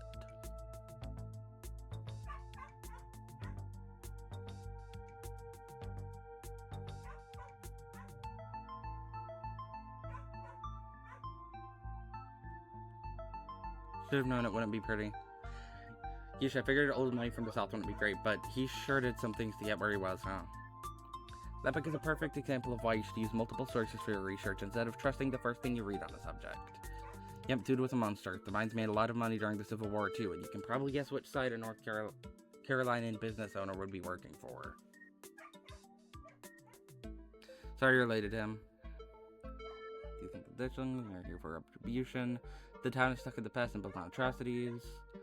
Seems like a terrible person, but I don't see what that's to do with that omens. I don't think he's really relevant to what's happening right now. Do you think the ditchlings are here for retribution? That seems tenuous. Assuming Kanika's mom is right, they're here as an omen, not because they're going to do something themselves. And I think we know how I feel on the matter. Talk about Appalachian folk monsters. Mom's cat's gonna sound like they'd be mountain lions, voice like a woman crying out somewhere, person-sized and cat-sized. Definitely, they are 100% mountain lions. Kanika, you know there are no mountain lions up here. Up here. I thought you were supposed to be a skeptic. But the myths are old, right? Mountain lions didn't go extinct in the Appalachians that long ago. These legends just haven't died off yet. Almost every cryptid can be tracked down to either a hoax or someone getting confused about a perfectly normal animal. Sometimes both. Bigfoot, for instance, started as a prank, then folks saw bears walking around on their hind legs and got freaked out, and now here we are. You'll eat those words when I get the clear footage of a Bigfoot. If you manage that, then I will print out a piece of paper that says Bigfoot isn't real and literally eat it, I promise. I'm holding you to it. Do you think the ditchlings are Tommyknockers? Do you think Wayne is a Tommyknocker? My mom used to tell me that Daily Post story. I'd totally forgotten about it. Yeah, I love that one. The old chimney. There's this old chimney in the woods that I used to think was the chimney from Daily Post, the one that was left after the thing did whatever it did. Now I know that's just because chimneys don't burn down and wooden houses do. Doesn't mean it's not the chimney from it. I've camped out there a couple times and seen some pretty spooky stuff. Yeah, I watched that video. You saw raccoons. You're gonna get rabies one of these days chasing after wildlife like that. What can I say? I like to live on the edge. Do you think the ditchlings are Tommyknockers? Do you think the ditchlings are Tommyknockers? Go out the whole warning thing. Good thought, but Tommyknockers live in mines. That's like their whole thing. I'm gonna write it down though. Tommyknockers are literally just the sounds that happen when a bunch of rocks and wood are about to collapse. Are they, or are they the sound of mysterious creatures pounding on the rocks and support beams with hammers to cause a collapse? There's simply no way to know. Let's move on. Do you think Wayne factors into any of this? The creep who keeps coming around my mom's tea room? He snuck up on us last night and called Lilac out by name. Yeah, there's definitely something wrong with him. Maybe he's sick. Maybe that has something to do with what you saw in the woods. I don't know. I'd buy it. You check out the mines, head back to the woods, help look for Rosalina. What do y'all think? Remain silent. Check out the mines. I know that's where the chapters are leading us anyways. Episode, chapter, whatever. You should check out the mines between Wayne and the old collapse and the fact that the whole town is practically built around them. It seems like the safest place to start. Good idea. There's an awful lot of mines-related stuff in my notes. We can poke around, find out if anyone's seen anything weird. Just to clarify, you two are suggesting we go to question some of the miners, right? We're not poking around unprepared in the actual mines, right? Right? Yeah, totally, 100%. I would never. We don't even have a good reason to go down there. Good, let's keep it that way. You know how I feel about mines. I promise, Snakes, we're just going to question some of the miners. And if that questioning gives us a good reason to poke around, say a cool abandoned coal mine, then we'll cross the bridge when we come to it. You can cross that bridge when we come to it. I am not going underground. I'm just messing with you. We'll stick to the surface. Yeah, and hopefully we can find out what happened to Wayne while we're at it. I mean, Tabitha can help us out. Hopefully this will mean I get a chance to know Tabitha a little better. I'm sure Tabitha's going to love that we're snooping around. Alright, let's try and stay under the radar. Awesome, let's remain silent. Let me see. Maybe Tabitha can help us out. No, I don't think she'd be super jazzed to see any of us snooping around the mines. I can't imagine what she'd do if we actually bothered her while she's trying to run the place. She does get a little grumpy while she's at work. She gets grumpier at work. I'm pretty sure pissed is that girl's baseline level of existence. Chatting over dinner might be a better way to get to know her. If you're okay eating boxed mac and cheese. We can sneak around the mines, no problem. She won't even know we were there. Look at us going out on a caper together. I missed this. I missed it too. Though there is something missing. Reese. I really missed that dude. I can't believe how long it's been. Have you seen him lately? Nope, I've tried to plan stuff, but he's been too sick. I didn't realize it was getting so bad. That poor guy. You know, we could just pop over and surprise him. He seemed excited to meet Lilac. Maybe we'll finally get him to leave his little cave. Oh yeah, let's do it. See Oscar, we'll let you know if we run into Rosalina. Thanks guys, I'll keep y'all posted. Alright, to the mines now. Oh, Reese is upset. Oh right, we gotta meet Dr. Kelly first. Reese's home stands at the edge of the forest wall, an isolated buffer cushioning the rest of the town from an unending wilderness. Reese, sit still, I brought some buddies too. Shh, not so loud, he's still sleeping. Can I help you with something? The woman in the doorway stares directly into your eyes. You can practically feel her simmering irritation washing over you. Hi, Dr. Kelly. We were wondering if it would be okay if Reese could come hang out. Nothing strenuous, we promise. I'm not going to wake him up. If he's sleeping, he probably needs it. Whatever you two have planned is probably beyond what he can manage right now anyways. Oh no, poor Reese. It's just been so long since either of us have gotten the chance to hang out with him. I'm sure he and Lilac will get along super well too. Lilac, Vivian's kids, see if Reese is that sick, we shouldn't be dragging him along on adventures. Yeah, nothing strenuous here at all. Remain silent. Introduce myself. I know who you are. The way she avoids looking at you as she speaks makes you feel like you've done something wrong, even though you're pretty sure you've done nothing at all. Reese's mom turns back to the house, sighing. Sorry, I know that was a little rude. You just want to hang out with Reese, and he misses both of you too. He's usually feeling his best around mid-afternoon. Why don't you come over tomorrow, then we can have some supper, and y'all can hang out for a bit. I don't promise that he'll be perky, but I'm sure it'll brighten his spirits to see you two again. And I suppose you can come too, Lilac. That would be great. I can bring a side dish, maybe deviled eggs. Does he still eat those? No, eggs are a little much for him. They don't settle well. You can leave the cooking to me. I know what he can handle. Okay, I'll bring soda then. That's not...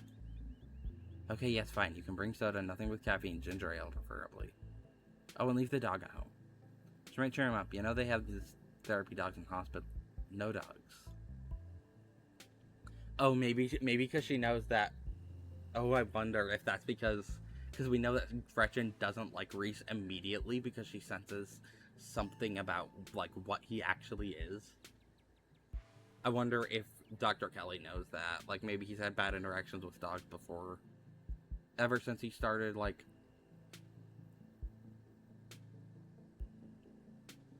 coming more into, like... his other form. Like, ever since he started actually being able to turn into that. Into, like, the... werewolf. It's not actually a werewolf. Like, as the game says, but... That's the closest... That's the easiest way to...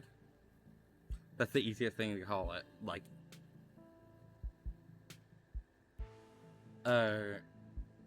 as a casual name for what is going on with Reese. But, I wonder if, like, yeah... He's had bad interactions with dogs since then. Thanks so much, Dr. Kelly. We'll stop bothering you now. See you later. Dr. Kelly nods in acknowledgement and quickly shuts the door. The sound of several locks clicking into place can be heard from within. God, that one makes me so nervous.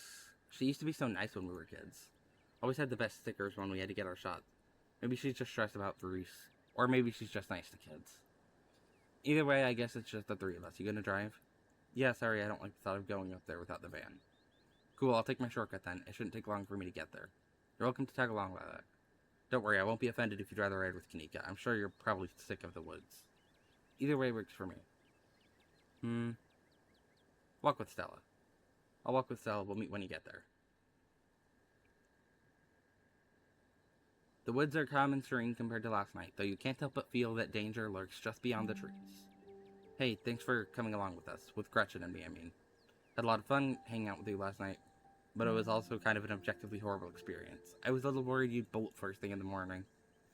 I guess it's hard not to feel a connection after going through something like that together. Connection, I felt something more like a spark. Are you hitting on me? I felt it too. That's cheesy, I would never. Yeah, we just met, but I already feel like we're such good friends. Don't get too attached, I'm just here for the mystery. Save again, since it's been a while since I have.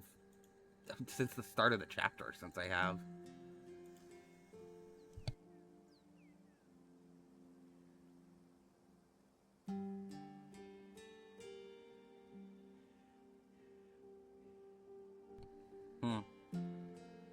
Let's pick this. Let's pick the top one. A connection, I felt something more like a spark.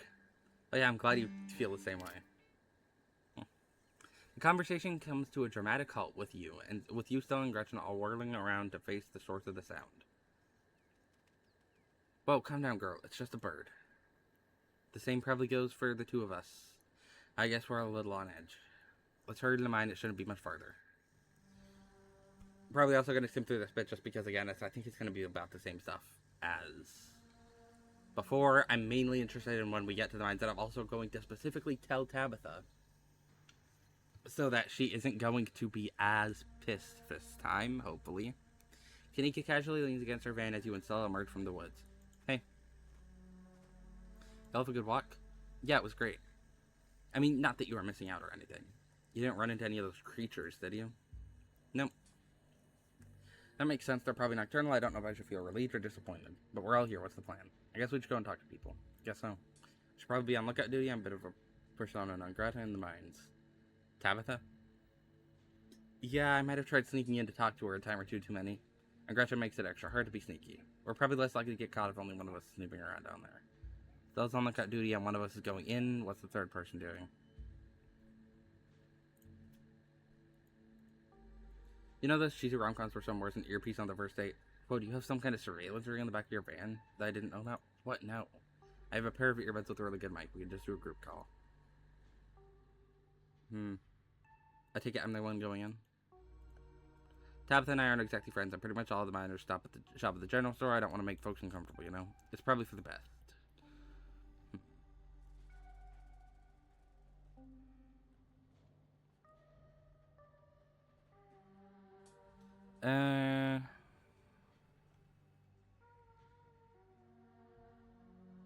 Throw it right in with a bunch of burly coal miners. You're gonna do great. Kanika hands you a pair of earbuds.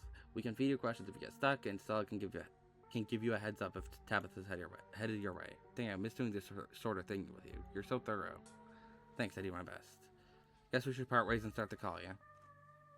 Stella and Kanika break off, leaving you alone at the entrance to the mine. Your phone buzzes. Hey, can you hear us? Try saying something.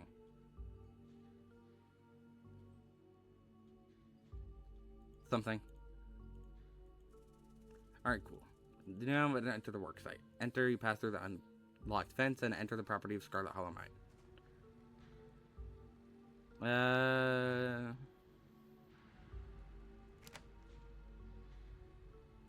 I wonder what would be a good option here. Going right to Tabitha, maybe? I'll start with talking to one or two groups of miners, and then I'll go talk to Tabitha. Hey, I'm Tabitha's cousin. See anything weird lately?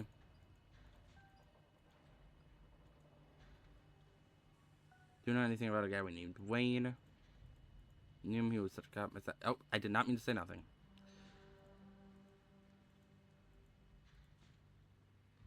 Remain silent. Yeah, I'm gonna fucking revert the save. I didn't mean to click remain silent the first time, so... Shit, my god, that's annoying. Okay, fine. Return. I keep that's like not the first time I've done that either, saved instead of loaded, because I forget that like that clicking that immediately sends you to save, and then you gotta click load if you want to load. Approach another group of miners. Cover the next group of miners. Stop in your tracks. Hi, Wayne.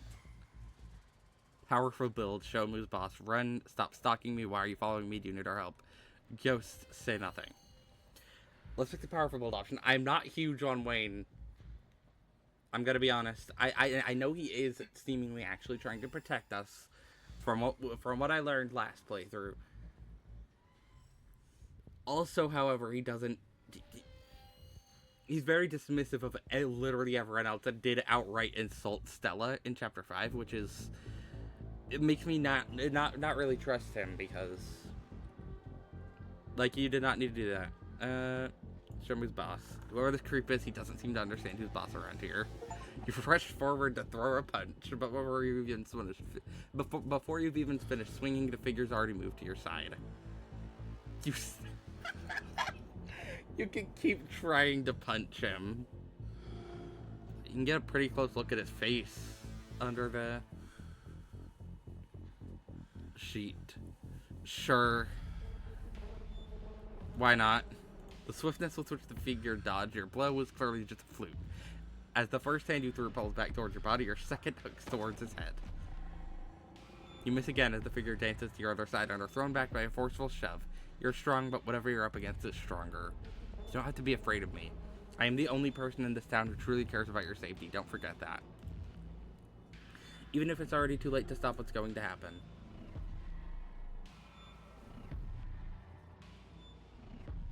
Yeah, where were you while I was in the woods? Watching? I would have stepped in if you were ever truly in danger. Before you can say another word, the figure is gone. Hey Lilac, are you still there? We've been just getting static from you.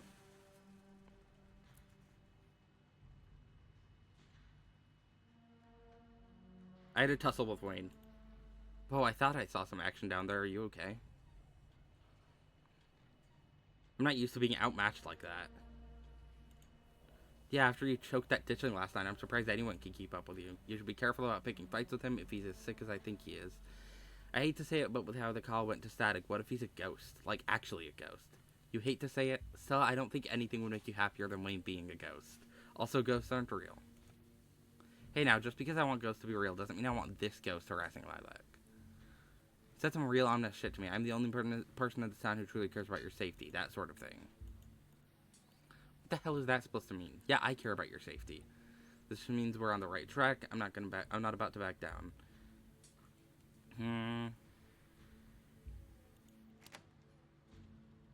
Save. I need to talk to Tabitha about this. Totally get that. If you're sure, tipping her off might make it hard to talk to anyone else. Find Tabitha. I'm gonna go talk to Tabitha. You make your way to the trailer in the middle of the camp. Enter, tell Stella and Kanika you're about to hang up. Hang up and enter.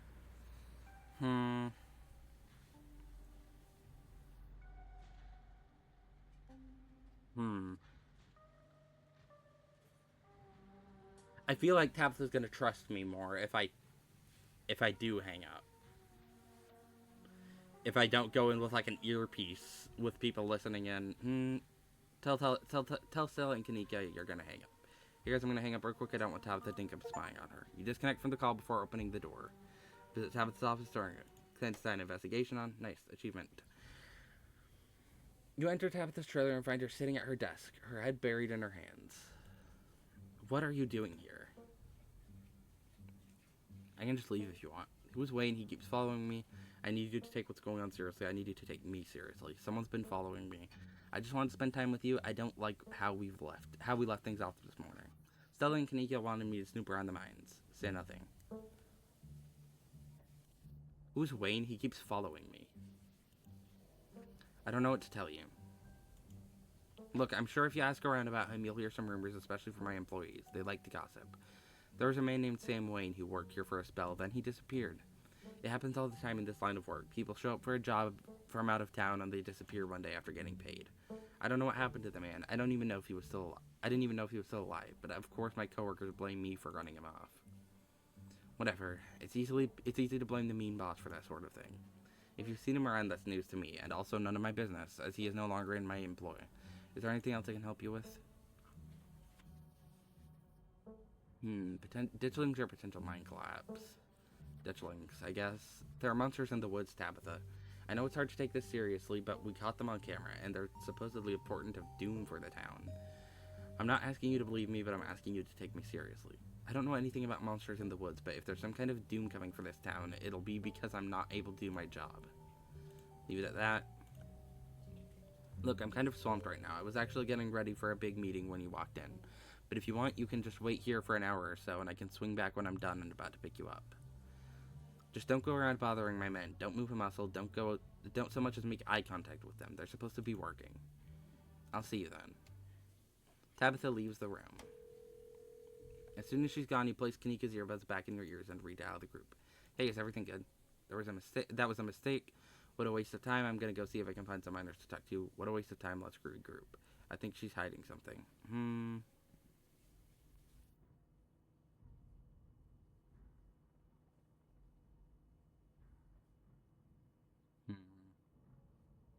Uh. Hmm. Uh. Well. I. I don't know. I don't know which one to pick, honestly. Uh. Let's regroup. Let's just regroup. Glad you've seen the light. Come on, Neeks, cut her some slack. Tabby's not that bad. She totally is, though. No use sticking around here.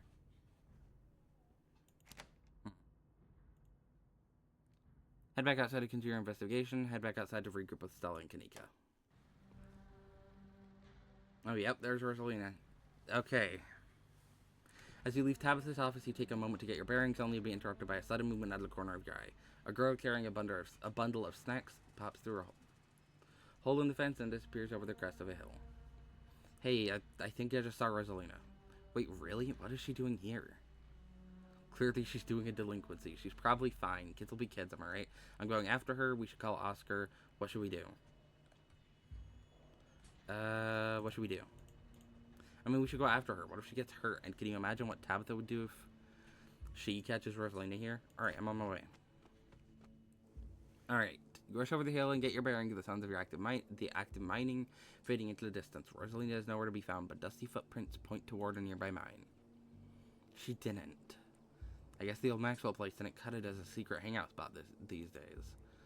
But the Shaw mine, that place was shut down like 100 years ago, after a collapse that killed over 100 people.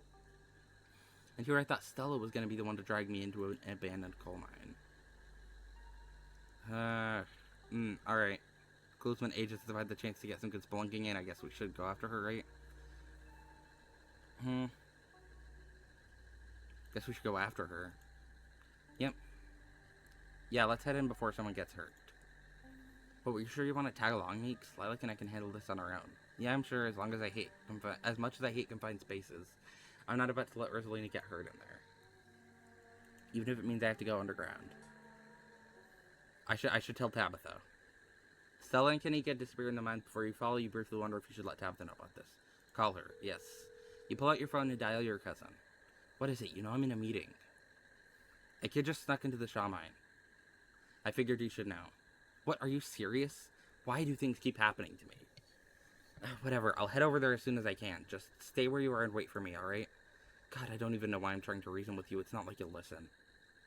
I'll call you as a courtesy, but I'm not going to wait around for you. Okay, I will happily wait. I do not want to go in there. No need to get snarky. I'll wait.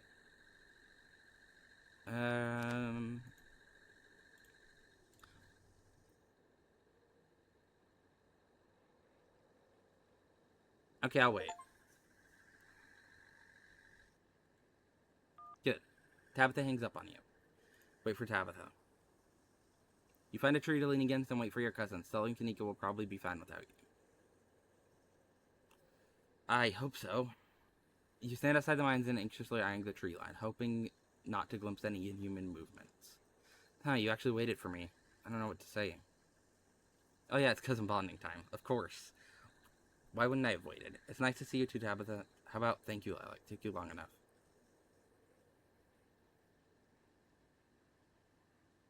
Nice to see you. Tabitha sighs. Come on, let's get this over with. I don't like the thought of you walking around an abandoned coal mine, but I'd rather not leave you out here unattended. You should be safe enough with me to get you there to guide the way. Tabitha huffs her way up to the mine entrance and disappears into the darkness. Follow her. You follow her and enter the mine. The inside of the mine is warmer than you'd expected. The air is thick and wet. The ceiling hangs much lower than you are tall, forcing you and Tabitha to hunch over. Your legs bent into a painful squat as you begin to navigate its maze of corridors. This is a rare place where your well-muscled frame feels like it might be more of a hindrance than a help. Do you know why the entrance to this place was boarded up? Because there was a collapse 100 years ago that killed a bunch of people? Because it ran out of coal? Because deep down you like being a curmudgeon? No, why remain silent? Because there was a collapse 100 years ago? 168 people. A man named Charles Shaw decided it was okay to use faulty wood for support struts, and the entire mine came down. It almost ruined our family. A lucky few died instantaneously, but for most of the souls who perished here, it was slow and agonizing. Trapped under rubble and left to slowly succumb to crush, injuries, or burns, or dehydration. It took a week to clear out most of the rubble and recover the bodies. The few survivors who were dragged out were never the same. I can't say I blame them. What makes you so sure it was Charles Shaw's fault? God, that's morbid. If you think about it, isn't that the price we pay for life? Isn't this supposed to be your... Is this supposed to be your idea of bonding? I get it. It's dangerous down here. I'll be careful. I'll be careful. Good. We don't want any more bodies to be buried down here. I've already got enough of those on my conscience. Tabitha's ruminations are interrupted by a thunderous knock echoing from deeper in the mine. The hell was that? That's gotta be a Tommyknocker, right? Oh god, the mine's about to collapse, isn't it? The hell was that? Probably another delinquent looking for a lifetime ban from my property. Come on, it came from this way. Tabitha hastens her pace and quickly disappears deeper into the mine. Follow her. You take a deep breath and follow suit. The deeper you progress into the mine, the heavier the air becomes. Coal dust hangs in thick clouds around you, even though this place was abandoned over a century ago. Echoing through the tight corridors, you and Tabitha can pick up the snippets of a tense argument. Can't believe your dad sent people to follow you. That's messed up. I think that qualifies as harassment. You're right, Becca. It is messed up. I don't need him telling me where I can be. You could at least check in so he knows you're not dead. He loves you and worries about you. He's not really asking for much. Come on, kiddos. There's some real spooky stuff going on in town right now. You shouldn't be hanging around down here. We're not kids. Yeah, we're teens. Well, you look like a bunch of kids to me. Are those canned strawberry margaritas? Where did you even get those? Oh no, I know that isn't you, Miles. It better not be you.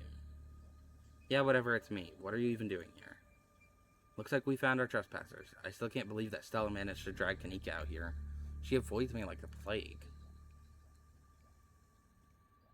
What's the deal with you and Kanika? Honestly, I have no idea. I don't hold anything against her aside from the fact that she's always hated me. She probably just got jealous that Stella and I started spending time together, but that was years ago, so who knows.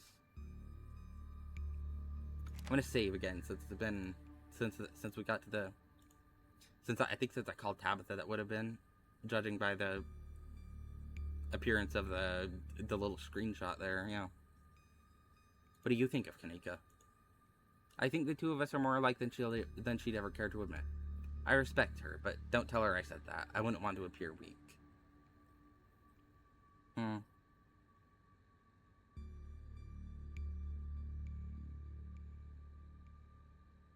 think she just hates our family.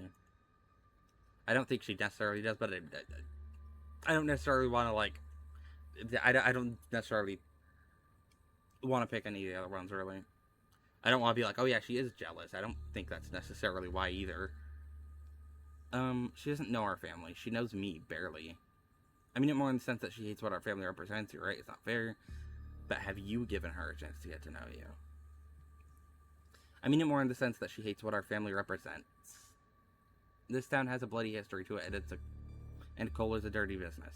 And that doesn't mean it's my fault. What am I supposed to do? Close the mine and let everyone lose their jobs? I've given up on other people understanding me. It doesn't matter. Let's move on. They're close.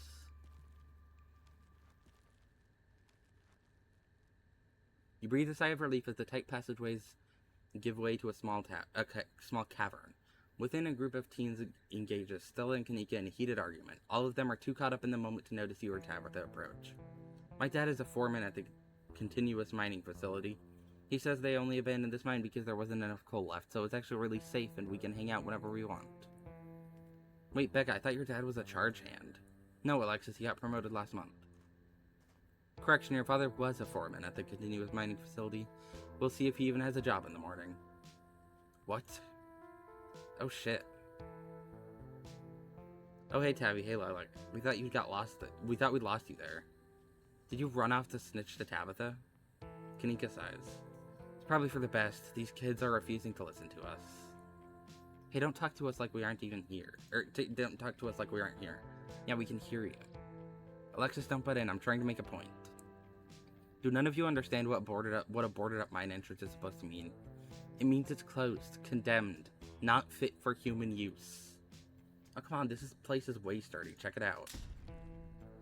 Jesus Christ, I forgot he did that. The teen with the beanie jumps up and slaps the strut on the ceiling. Oh, was that the knocking we were hearing earlier? Oh my god, Zane, cut it out, you're embarrassing us. I'm sorry for Zane's behavior. I don't think he realizes how extremely 8th grade it is to jump up and hit things. No offense, Rosalina. None taken, the other 8th graders are totally immature. Not like you, Rosalina, you're chill and smart too. Enough. The damage is already done, now leave. I'm tired of people in this town dragging my cousin headlong into danger. I can't believe I totally agree with Tabitha about anything, but this is the worst place I've ever been in my entire life. And I would like to see the sun again before I die.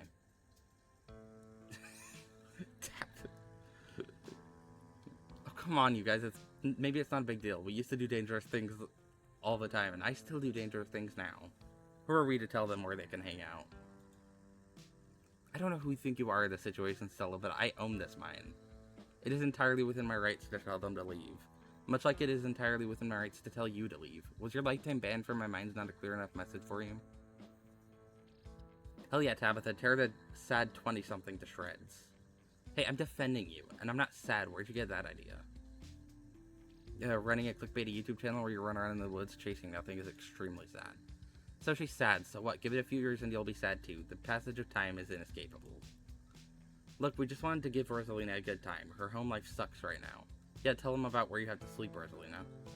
We've been living in the library for the past couple of weeks. Dad says we can't stay at our house. They've got a hot plate and a couple of cots in one of the back rooms. It's actually a pretty sick setup. No, it isn't, Zane. Rosalina deserves better. I don't care about your home life. If you're going to do your underage drinking, go do it in the woods. Just get off of my property. Tabitha. Look, Rosalina, I'm sure Oscar has a good reason for all that. He's a good guy and he cares about you. He thinks our house is haunted. Oh. Wait, what? And I should care because it's such a bullshit excuse. I bet he couldn't afford it anymore and just lying to you to save face. What a coward. Becca, I don't think you can, say that about other people's families. Isn't that, bullying or something? Shut up, Zane. Back up, he says it's haunted? I can't believe he didn't mention it to me. I could investigate. There's no ghosts, Stella. It would be cool if there was, but Becca's right. I just wish he would be honest with me and tell me what's really going on. It's like he doesn't think I can handle it, like I'm still a little kid. You're all children, and none of you realize how good you have it. Back in the day, each and every one of you would be pulling 12-hour shifts in this exact mine. If it weren't for child labor laws, the 5 of you might have some actual character. Jesus Christ, Tabitha. Exactly, Rosalina's not that mature anyway. She still sleeps with stuffed animals. That doesn't mean she's not mature. I still have pork chop, you know. I rest my case. Wait, what did you say about child labor? Jesus Christ, Tabitha. I'm not gonna weigh in on this. This is between you and your dad, and the two of you should talk about it anywhere that isn't here. I'm sure Oscar is doing this to protect you. You're right, Oscar should treat you more like an adult.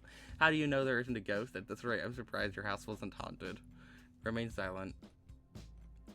I'd be surprised if your house wasn't haunted. I'm not gonna weigh in on this. I couldn't agree more. Yeah, and if Rosalina's house is haunted, we should break in and, ghost bust it or something. Seems pretty rad to me. Whatever gets you delinquents out of my mind. Oh my god, Zane, you can't ghost bust if there is no ghost. Also, Rosalina lives there. She can't break into her own house.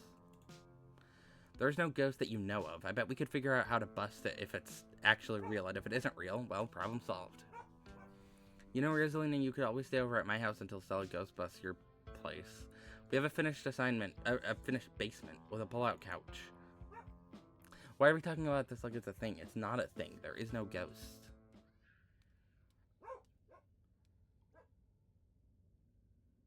I don't care, and I can't believe I've wasted this much time trying to argue with children. I'm washing my hands of this and calling cops. Feel free to leave before they show up. You hear that, Miles? We're leaving. I suggest the rest of you kids leave this empty mine before someone gets black lunged or gets crushed by rocks or meets any one of the many terrible fates people tend to meet in abandoned mines. Kanika is interrupted by a pair of thunderous knocks. That wasn't me, I swear. Then what was it? Come on, Stella, didn't you have a whole list of perfectly natural explanations for scary mine noises? It's Tommyknockers, for sure. I know this isn't why we came down here, but we've got to check it out. Stella. Nobody is getting deeper into the mine. Nobody is staying in the mine. You're all leaving. Please listen to Tabitha before my heart gives out. It'll be fun, Neeks. It will not.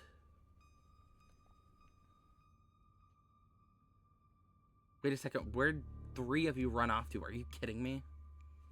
Unbelievable. Wow, Kanika, maybe if you weren't still scared of the dark or whatever, you would have noticed them sneak off. I noticed them sneak off, and like I've been zoning out the whole time I've been here. We've been here. They must have squeezed through that child-sized tunnel. Dang, I've always wondered where that goes. I've never been able to get these hips through there. Stella, stop sneaking into my mines. Please, I am literally begging you. If only all of the tunnels down here were wide enough for adults. We could already be done with this little mess, but no, there must just have to be remnants from a bygone era. Didn't you just talk about how child labor was the good old days a minute ago? Yeah, she did. I was trying to get you to leave my mind.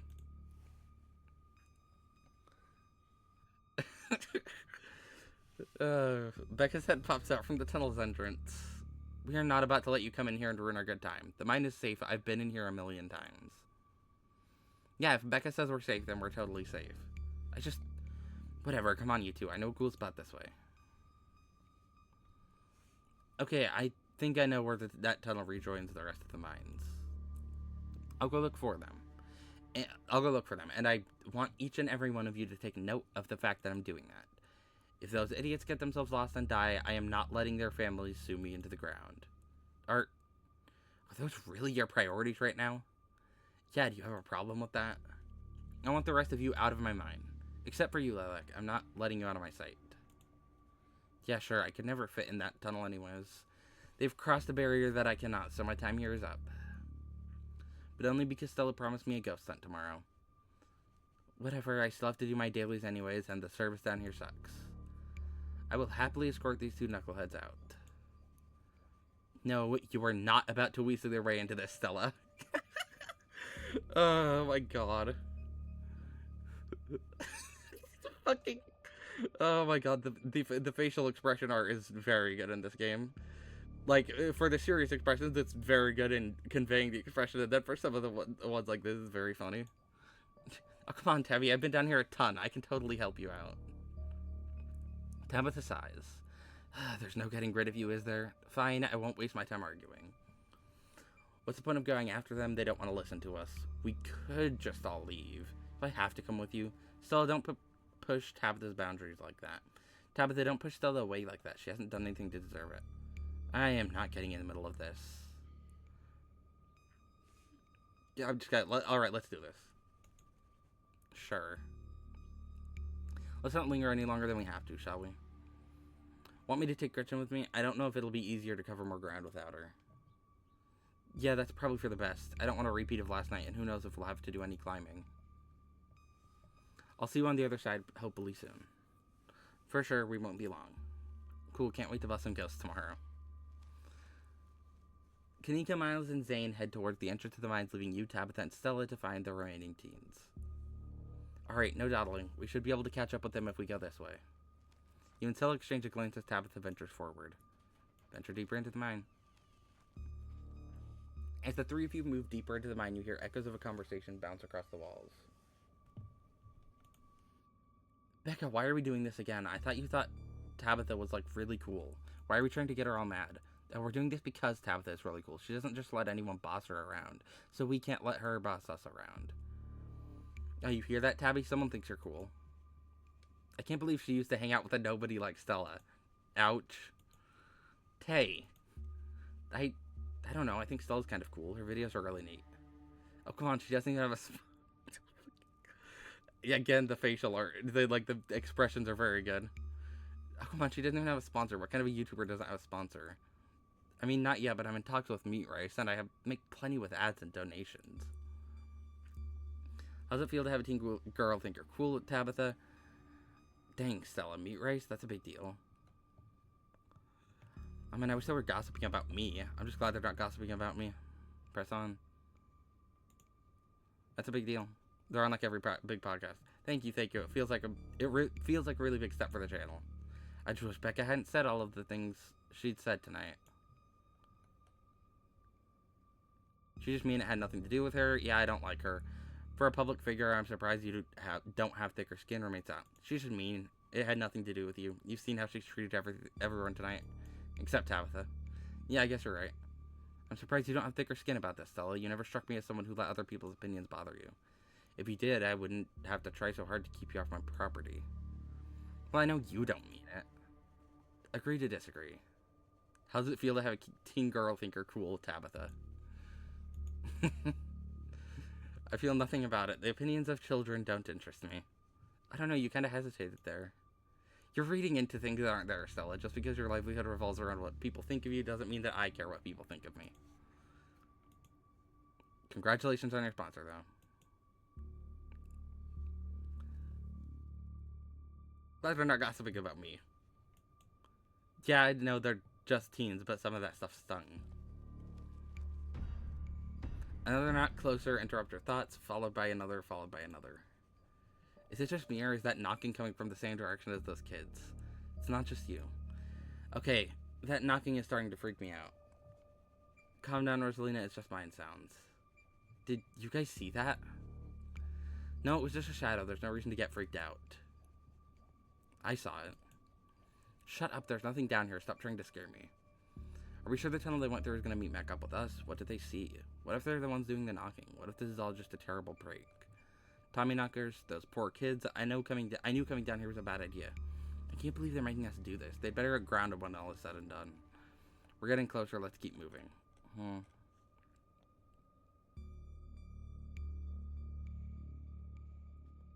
What did they see? Tommy knockers. It's not Tommy knockers. They're probably just jumping at their own shadows. You said it yourself, Stella. As soon as they got out of our sight, their bravado would vanish into a puff of smoke. It's probably just rocks falling somewhere deeper in the mine, which is also bad for obvious reasons.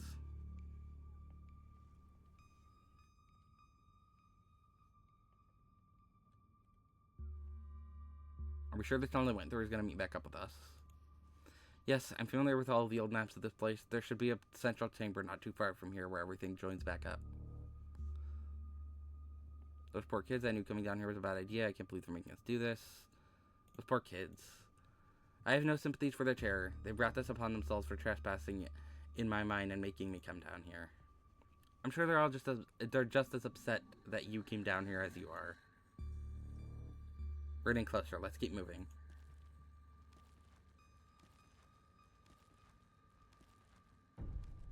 As you progress deeper into the mine, the knocking grows more frequent. It's still distant, but it's much louder than before. The tunnel ends abruptly in front of you. A century-old ladder is the only way forward. In the darkness beyond, you can still hear the echoes of terrified teens, their panicked arguing bouncing down the pitch-black corridors. And here we are. The tunnel they crawled down through passes through the chamber below. It shouldn't be hard to find them once we get down there. You've never been this far in. Congratulations, Stella, you got what you wanted. But you got what you wanted. Tabitha crawls up to the ladder and disappears over its edge. Alright, let's do this. Stella hoists herself over the edge and begins to climb down. Follow them into the pit. You walk to the ladder and climb down. Alright, vision time? Yearly time for vision. I'm pretty sure this is the way back. Come on. Pretty sure? I thought you'd been down here before. Okay, maybe I didn't get this far in, but whatever. It doesn't matter. I definitely remember the way out. Hurry, I don't want to be down here anymore. I think it was actually this way. Oh, shut up. No one even wanted you to come with us anyways. Becca. Yep, they're close alright. Good thing they're so damn loud. It sounds like they're really lost. The voices around you, those of the teens and your companions, sound odd, distant. Step forward. There is something in the darkness before you that's much louder, though you don't hear it. Walk towards it. Alright, vision time. Time for the first carving. You don't hear it, but you can feel it in your chest, a desperate need to perceive and be perceived. Wrap yourself in the darkness of the pit. Here you are, right, Lilac? Bear witness. What do you think you're doing? Get away from there. Your cousin dives towards you, but not before the light from your phone illuminates the chamber. Here's the carving. Yeah, the mind collapse.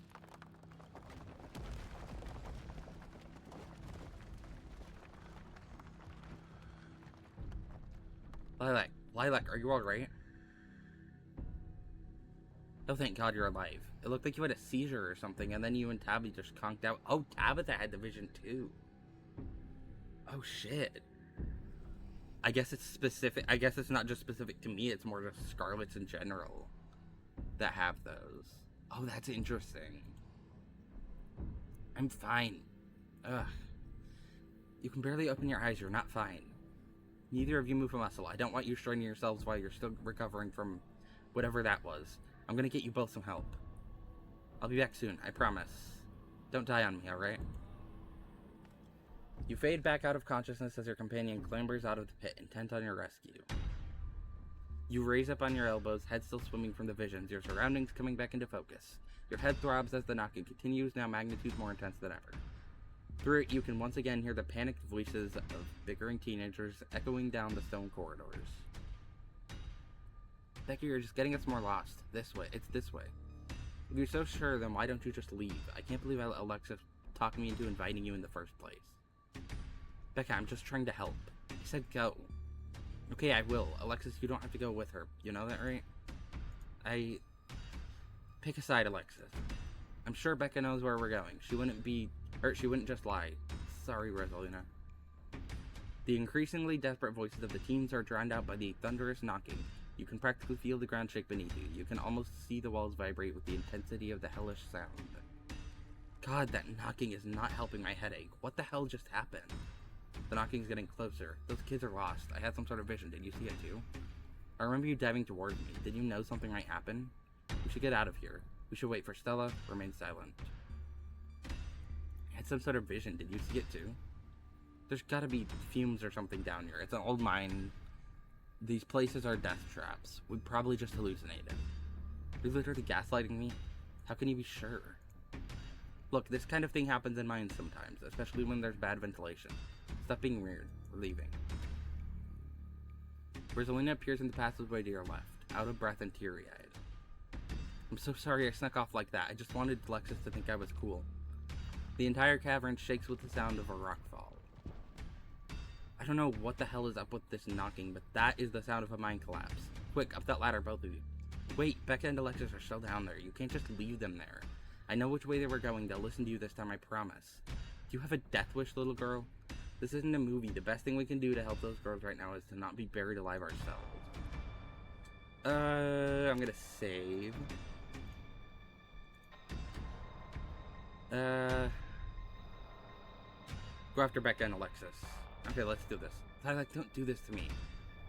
I'm not leaving unless everyone leaves their kids, Tabitha. Don't you do this to them. Screw you, Tabitha. Start running. They're kids, Tabitha. I'm not going to leave them down here. Are you serious? Thank you. They're back this way. Hurry. Rosalina runs back the way she came. Follow her. You run after her. The mines shake with each new thunderous... Oh, Tabitha came with. Each new thunderous blows, bits of rock and dust fall off the ceiling and scatter onto the floor around you. I hope Tabitha ends up okay. I didn't think she would come with. I hope this choice doesn't like get her to get injured in the rock fall along with Rosalina.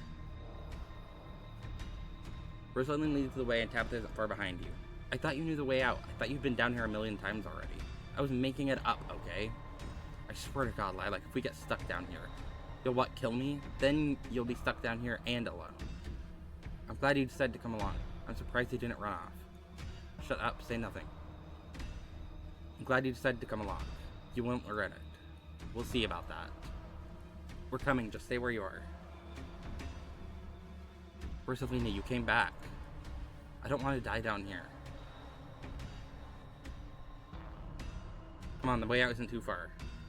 But we gotta go now. Okay. You quickly push your way back towards the entrance, pieces of fallen rock littering the path around you. All of you start climbing. Now. Once the last scene is up, Tabitha grabs onto the ladder and starts climbing. Climb out of the pit. You follow suit and start climbing.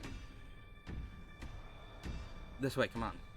Your cousin moves with the kind of swiftness you'd expect from someone who spent her entire life in and around coal mines. Why couldn't you have just listened to someone other than yourself, Becca? I'm sorry, okay? God. Continue towards the entrance. You push forward, your burning muscles giving way to pure adrenaline. To your horror, you can see cracks forming in the walls of the tunnel. Come on, we've got to go faster. We're almost there, I can see the entrance. Yep. Your surroundings quake as the mine collapses around you. Yep. And then the knocking fades and you feel safe, having arrived back at the entrance in one piece. What the fuck? What the fuck? Rosalina, are you okay? Clearly she's not okay, idiot. Shut up, Becca. It was your idea to go down there in the first place. This is your fault. Shit. Why did this have to happen?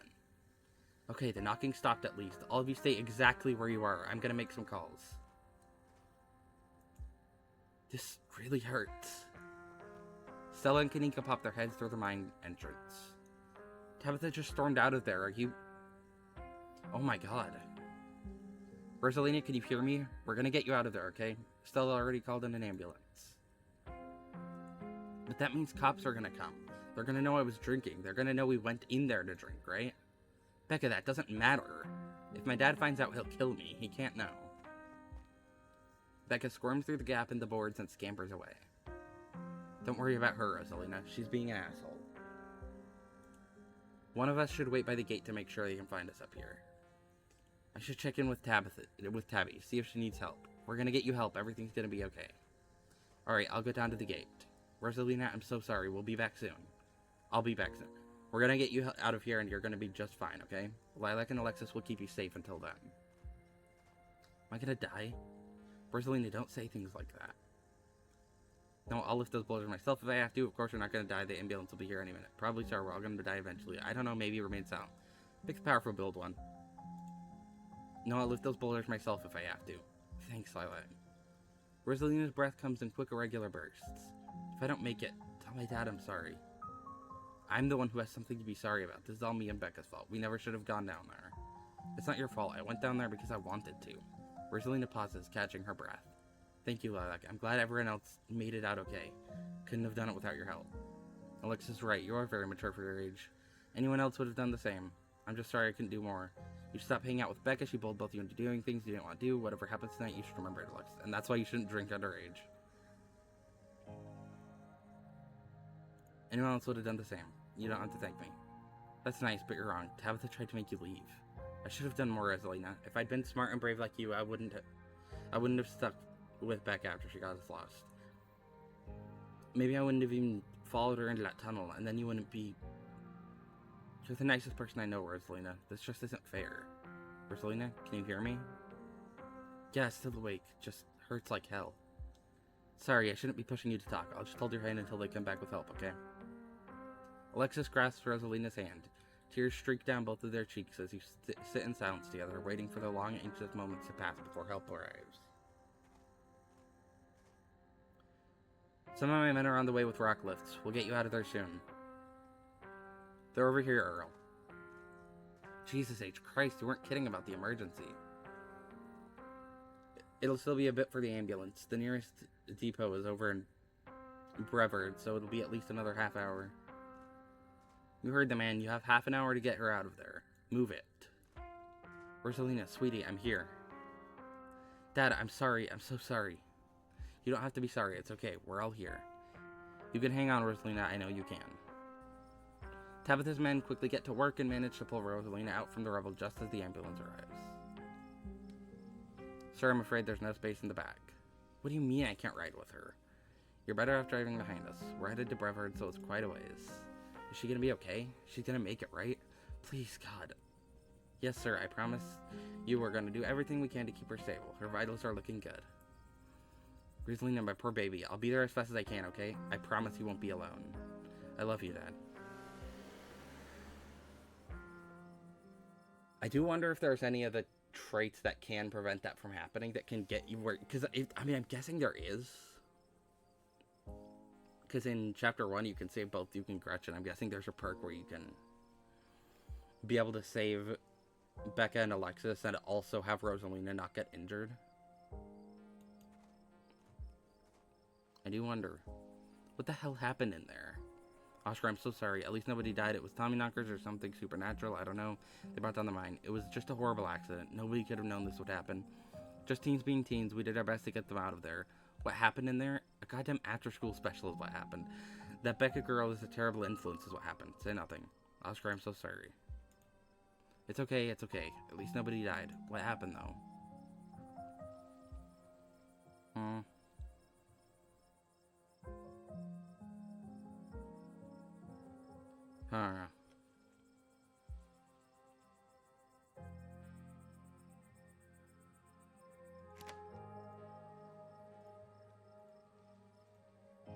It was Tommyknockers or something supernatural. I don't know. They brought down the mine. It was... What? Lilac is right. They're real. I got some audio of the knocking on my phone. They must have been furious that we went down there. It doesn't matter what caused it. I'm just sorry it happened, Oscar. This is all my fault. She's been so angry with me.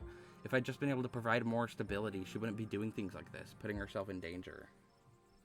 I'm sure she thinks I'm making things up about her house being haunted, but I've seen things that I can't explain, and it's only gotten worse over time. She told us about it down in the mine. For what it's worth, I believe you. No comment, but after tonight, I don't know. Once you're back from the hospital, we can check it out for you. Thanks, Stella. That means a lot. I've got to go. Mr. Gutierrez, is it okay if I come too? I want to be there for her. Of course, Alexis. It'll be good for her to see a friendly face. The two of them head over to Oscar's car and drive off.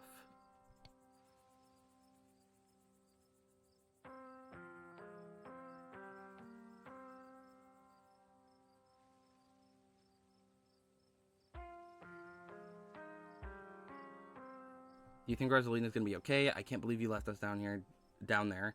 Ditchlings, your vision. What happens now? Do you think Rosalina's gonna be okay? Paramedic said she was stable. She's a tough kid. She'll be okay.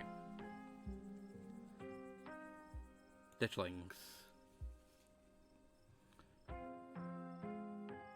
you think it's over? Maybe the ditchlings were here for those kids and we saved them. Gosh, I hope so. Maybe things will be normal from here on out, but I feel like everything that happened in the mine raised more questions than it answered. Yeah, we still don't know anything about Wayne or what you actually saw down there. Stella filled me in outside. This is all still a little too magic for me. Just because two bad things have happened doesn't mean that there's a pattern, right? Your vision. There was a stone carving on the wall of that pit. It gave me some sort of vision. I saw what happened to this place. Are you sure it wasn't just auto-suggestion? We talked about that mine a lot today. I don't know, Neeks. You weren't down there. Lilac and Tabby had, like, simultaneous seizures next to a creepy stone carving. It was like something out of a movie. Just because they passed out or had seizures doesn't mean it wasn't auto-suggestion. What happens now? What happens now? We go home. Now hold on a minute, Miss Scarlet. Mind if we have a quick word with your cousin, miss, in private? Okay, fine, just make it quick, and don't you dare try to pull anything on her. She did nothing wrong here. Yeah, they better fucking not. I better not have the cops on my ass. I dodged their bullshit in Chapter 1. They better be okay this time. Ladies, I'm afraid that means you too. Don't you need to talk to us? We witnessed this too. Oh, for sure, but that can wait. We know where to find y'all. I'm Sheriff Hugby, and this is Deputy Derrickson, but you can call me Earl. I am not getting friendly with you. Pleased to make your acquaintance. Welcome to Scarlet Hollow. Hope this little accident hasn't colored your perception of the place. Lovely place to live, if you ask me. Lovely indeed. Now, Sheriff Hugby, don't you think it's a little mite odd that the teens found themselves in an old abandoned mine on the very property Lilac's family happens to own? Oh, shut up. Oh my fucking god. And don't you think it's even a mite bit odder that Lilac happened to be in there at the time of said collapse? I'd be lying if I said it wasn't peculiar, though I'm sure you're an upright citizen, Lilac, and all this is surely an unfortunate coincidence. Still, a good cop should ask himself these questions. I am going to...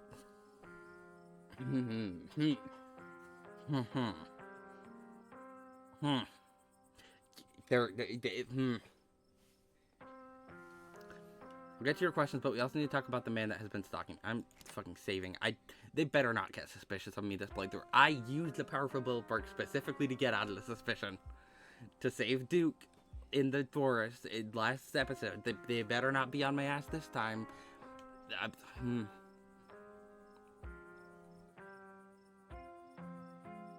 not talking to them about any of this. It sounds haunted. You're out of your depth. You're out of your depths here. While you're asking me this, it was a mine collapse. We saw some teens sneak into an abandoned mine, so we went after them. If it wasn't for me, they'd all be dead. I don't have to talk to you. I know my rights. I picked that one last time, and I do like that option. But I really don't want to risk causing any suspicion. I want to be very... This whole playthrough, I'm trying to make sure that they are not on my ass, because I want to see in Chapter 5 what happens if I don't get arrested by the cops. So... We saw some teens sneak into an abandoned mine, so we went after them. We were just trying to do the right thing. Of course. Very noble of you. Pardon our questions, just trying to gather all the facts you see. Just being thorough, our duty as officers of law. Well, if there's nothing more you can tell us, I suppose we'll let you go on about your evening. But we may be in touch. Have a good one. Deputy Derrickson tips his hat to you. The two officers wander back towards the mine. Derrickson taking notes as they examine the scene. You make your way back towards Stella and Kanika. I just can't believe it. I left them behind in there to get help. Is it my fault, Neeks? Stella, no, you did your best. It's not your fault. Oh, hey, guess the cops are done with you. What are they gonna take you in for being present at an accident? Sorry if they gave you a hard time. Small town cops, you know. Always blame everything on drifters, even acts of God, I guess. Excellent, you didn't get arrested. No, come on, let's get back to the estate. I'd like to get some rest before I have to deal with the fallout of everything that happened tonight. I'll see you tomorrow, okay, Lilac? Please stop trying to get my cousin killed, Stella. Come on, let's go. Tabitha starts walking to her car, pulling you by your arm.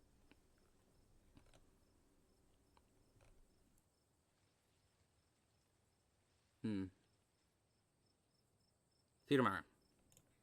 You can practically feel Tabitha rolls her eyes as she drags you to the car.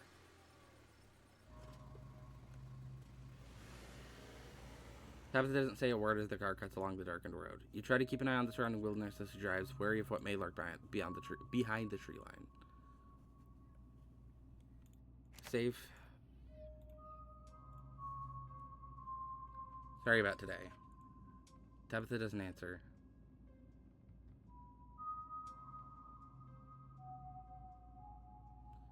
I'll drop it. I'm not gonna be pushy or anything. You drop it. Tabitha's eyes remain fixated on the road. How are you holding up? Poorly, but I'd really rather we didn't get into it. I'm doing terribly, by the way, in case you wanted to know. Why do you treat Stella like that? Didn't you two used to be friends? Poor Rosalina, poor Oscar. I don't appreciate being dragged off like that. You should have kept tighter reins on that girl. I never got into trouble like this when I was a teen, and I have Perlan to thank for it. Hated it at the time, but that strictness paid off. What am I telling you this for? For rebonding? You can tell me stuff. I'd like to know more about you. You can tell me stuff. And about Perlan, for that matter. Maybe later this week. I don't have the energy to get into it right now, but I think I'd like that. Hey, we are getting closer to her this playthrough than we did last playthrough. She doesn't completely hate me as much. I don't really think the parents are to blame here. You're right, I think there are a lot of adults who have done... I don't really think the parents are to blame here. I beg to differ. People who aren't ready to be parents shouldn't be parents, and clearly there are some parents that fall for this who weren't ready. Take the librarian. There are tons of people more qualified to be parents who can't even conceive, and here he is having a kid at 19 and clearly letting her do just whatever the hell she wants. And look where that got her. Even if she doesn't lose that leg, she's gonna carry what happened tonight for the rest of her life. It's not fair. It's entirely out of line of what is wrong with you. Oscar's house is haunted, Tabitha. I don't think it's fair to pass judgment. You're right, it isn't fair. I remain silent. You'll pull back as Tabitha goes quiet and tightens her grip on the steering wheel. Right in silence. I don't want to be like confronting or anything. Well,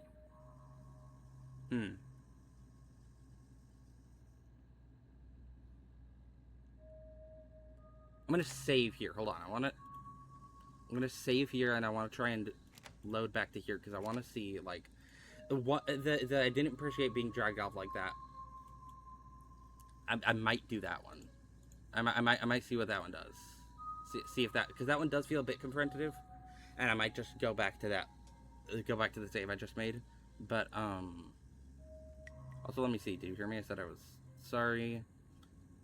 Drop it. You're holding up.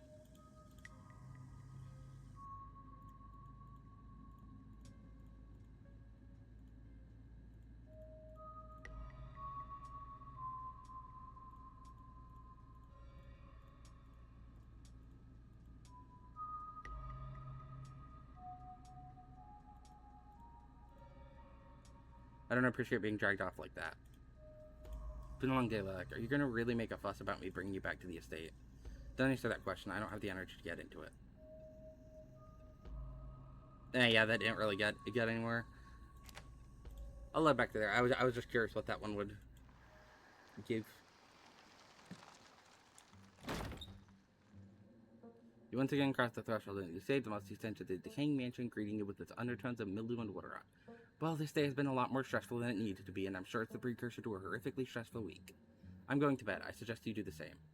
Thanks for calling me about those kids, by the way. It was unexpected. And for waiting for me. I appreciated it. I'll see you in the morning. Tabitha turns and makes her way up the stairs, her posture defeated. Turn in. You head up to your room to turn in. Collapse in Tabitha's dusty guest bed, your head empty of thoughts. After your time in the shaw mine, you barely even notice the dust. Your phone buzzes on the table. Right, yeah, when Kanika sees the ditchlings for the first time. And Stella sees them again. I'm kind of skimming over this dialogue just because it's like, it's all the same. It's not like affected by choices or anything. I'm pretty sure it doesn't seem to be. It seems to be the same stuff.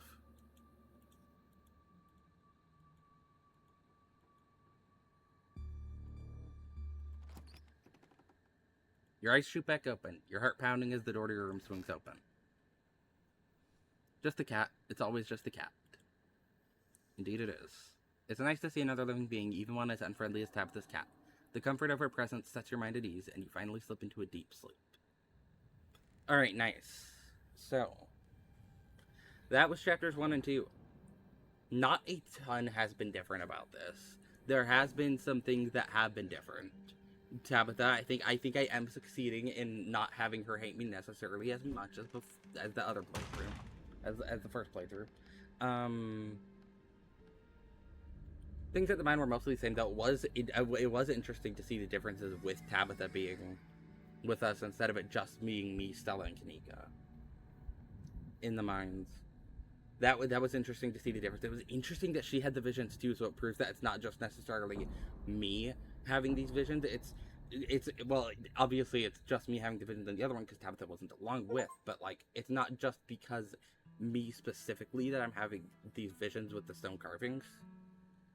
It's generally, I mean, I'm guessing it's like a Scarlet family thing, because that's the like main similarity between me and Tabitha is that we are both of the Scarlet family. I really hope the cops aren't suspicious of me after that, because they kind of sounded suspicious, and I'm trying not to get that. I'm trying to hopefully avoid that this playthrough. Because I want to see what episode 5 is like, what happens then, because the last like half of episode 5, after you talk to Tabitha with Stella, the last entire bit is because of the cops arresting you and taking you away. Like, I'm interested. This is the end of episode 2. Episode 3 awaits. Proceed if you dare. If you'd like to continue with this word state, Please save your game now. I will indeed. I will save my game. Return. I'm gonna main menu. I did proper save, right? I just want to make sure. Save. I did. Okay, good. Quit. No. Hold on, not quit. I don't want to quit. I want to keep the game open. I want to go to the main menu. All right, that was chapters 1 and 2. I don't think I have any more time to stream today. Hopefully, in the next couple days, I will also be streaming more. Go through the next few chapters. Go through the rest of the game. I am enjoying this route so far. Like, I think this is a fun route. I'm really just excited for the next few chapters because I think those are going to be the most changed. I think those are going to be the ones that are the most different in terms of what happens. Because chapter 3, I think I'm going to be able to spend more time with Tabitha. Also, there's the ghost hunting thing that I can invite her with. I can invite her to the ghost hunting at the end of chapter 3. Chapter 4, I don't think a ton is going to be different, mainly because that one's like... That one's mainly the one with, like, Reese and stuff, and Stella's gone that day, and we don't really spend a bunch of time around Tabitha. I guess maybe Tabitha isn't going to be so pissed at us after we stop by to, like, check if...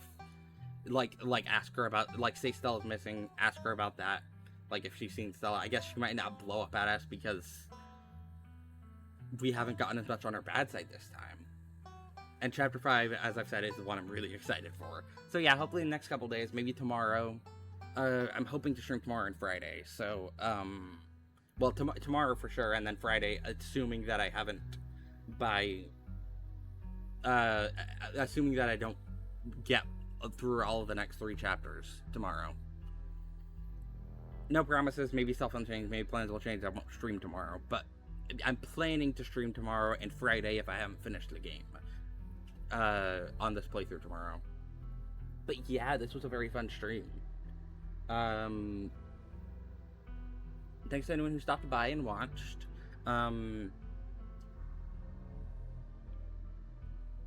If you enjoyed the stream and you want to see when I next do stream, you can follow me. It's very appreciated, though it's not at all required. If you want to get more regular updates, you can follow me on Blue Sky. I post more regular updates there, as well as I post my art there. If you want to get more regular updates than what I specifically just give on streams. I don't think there's anything really else to say.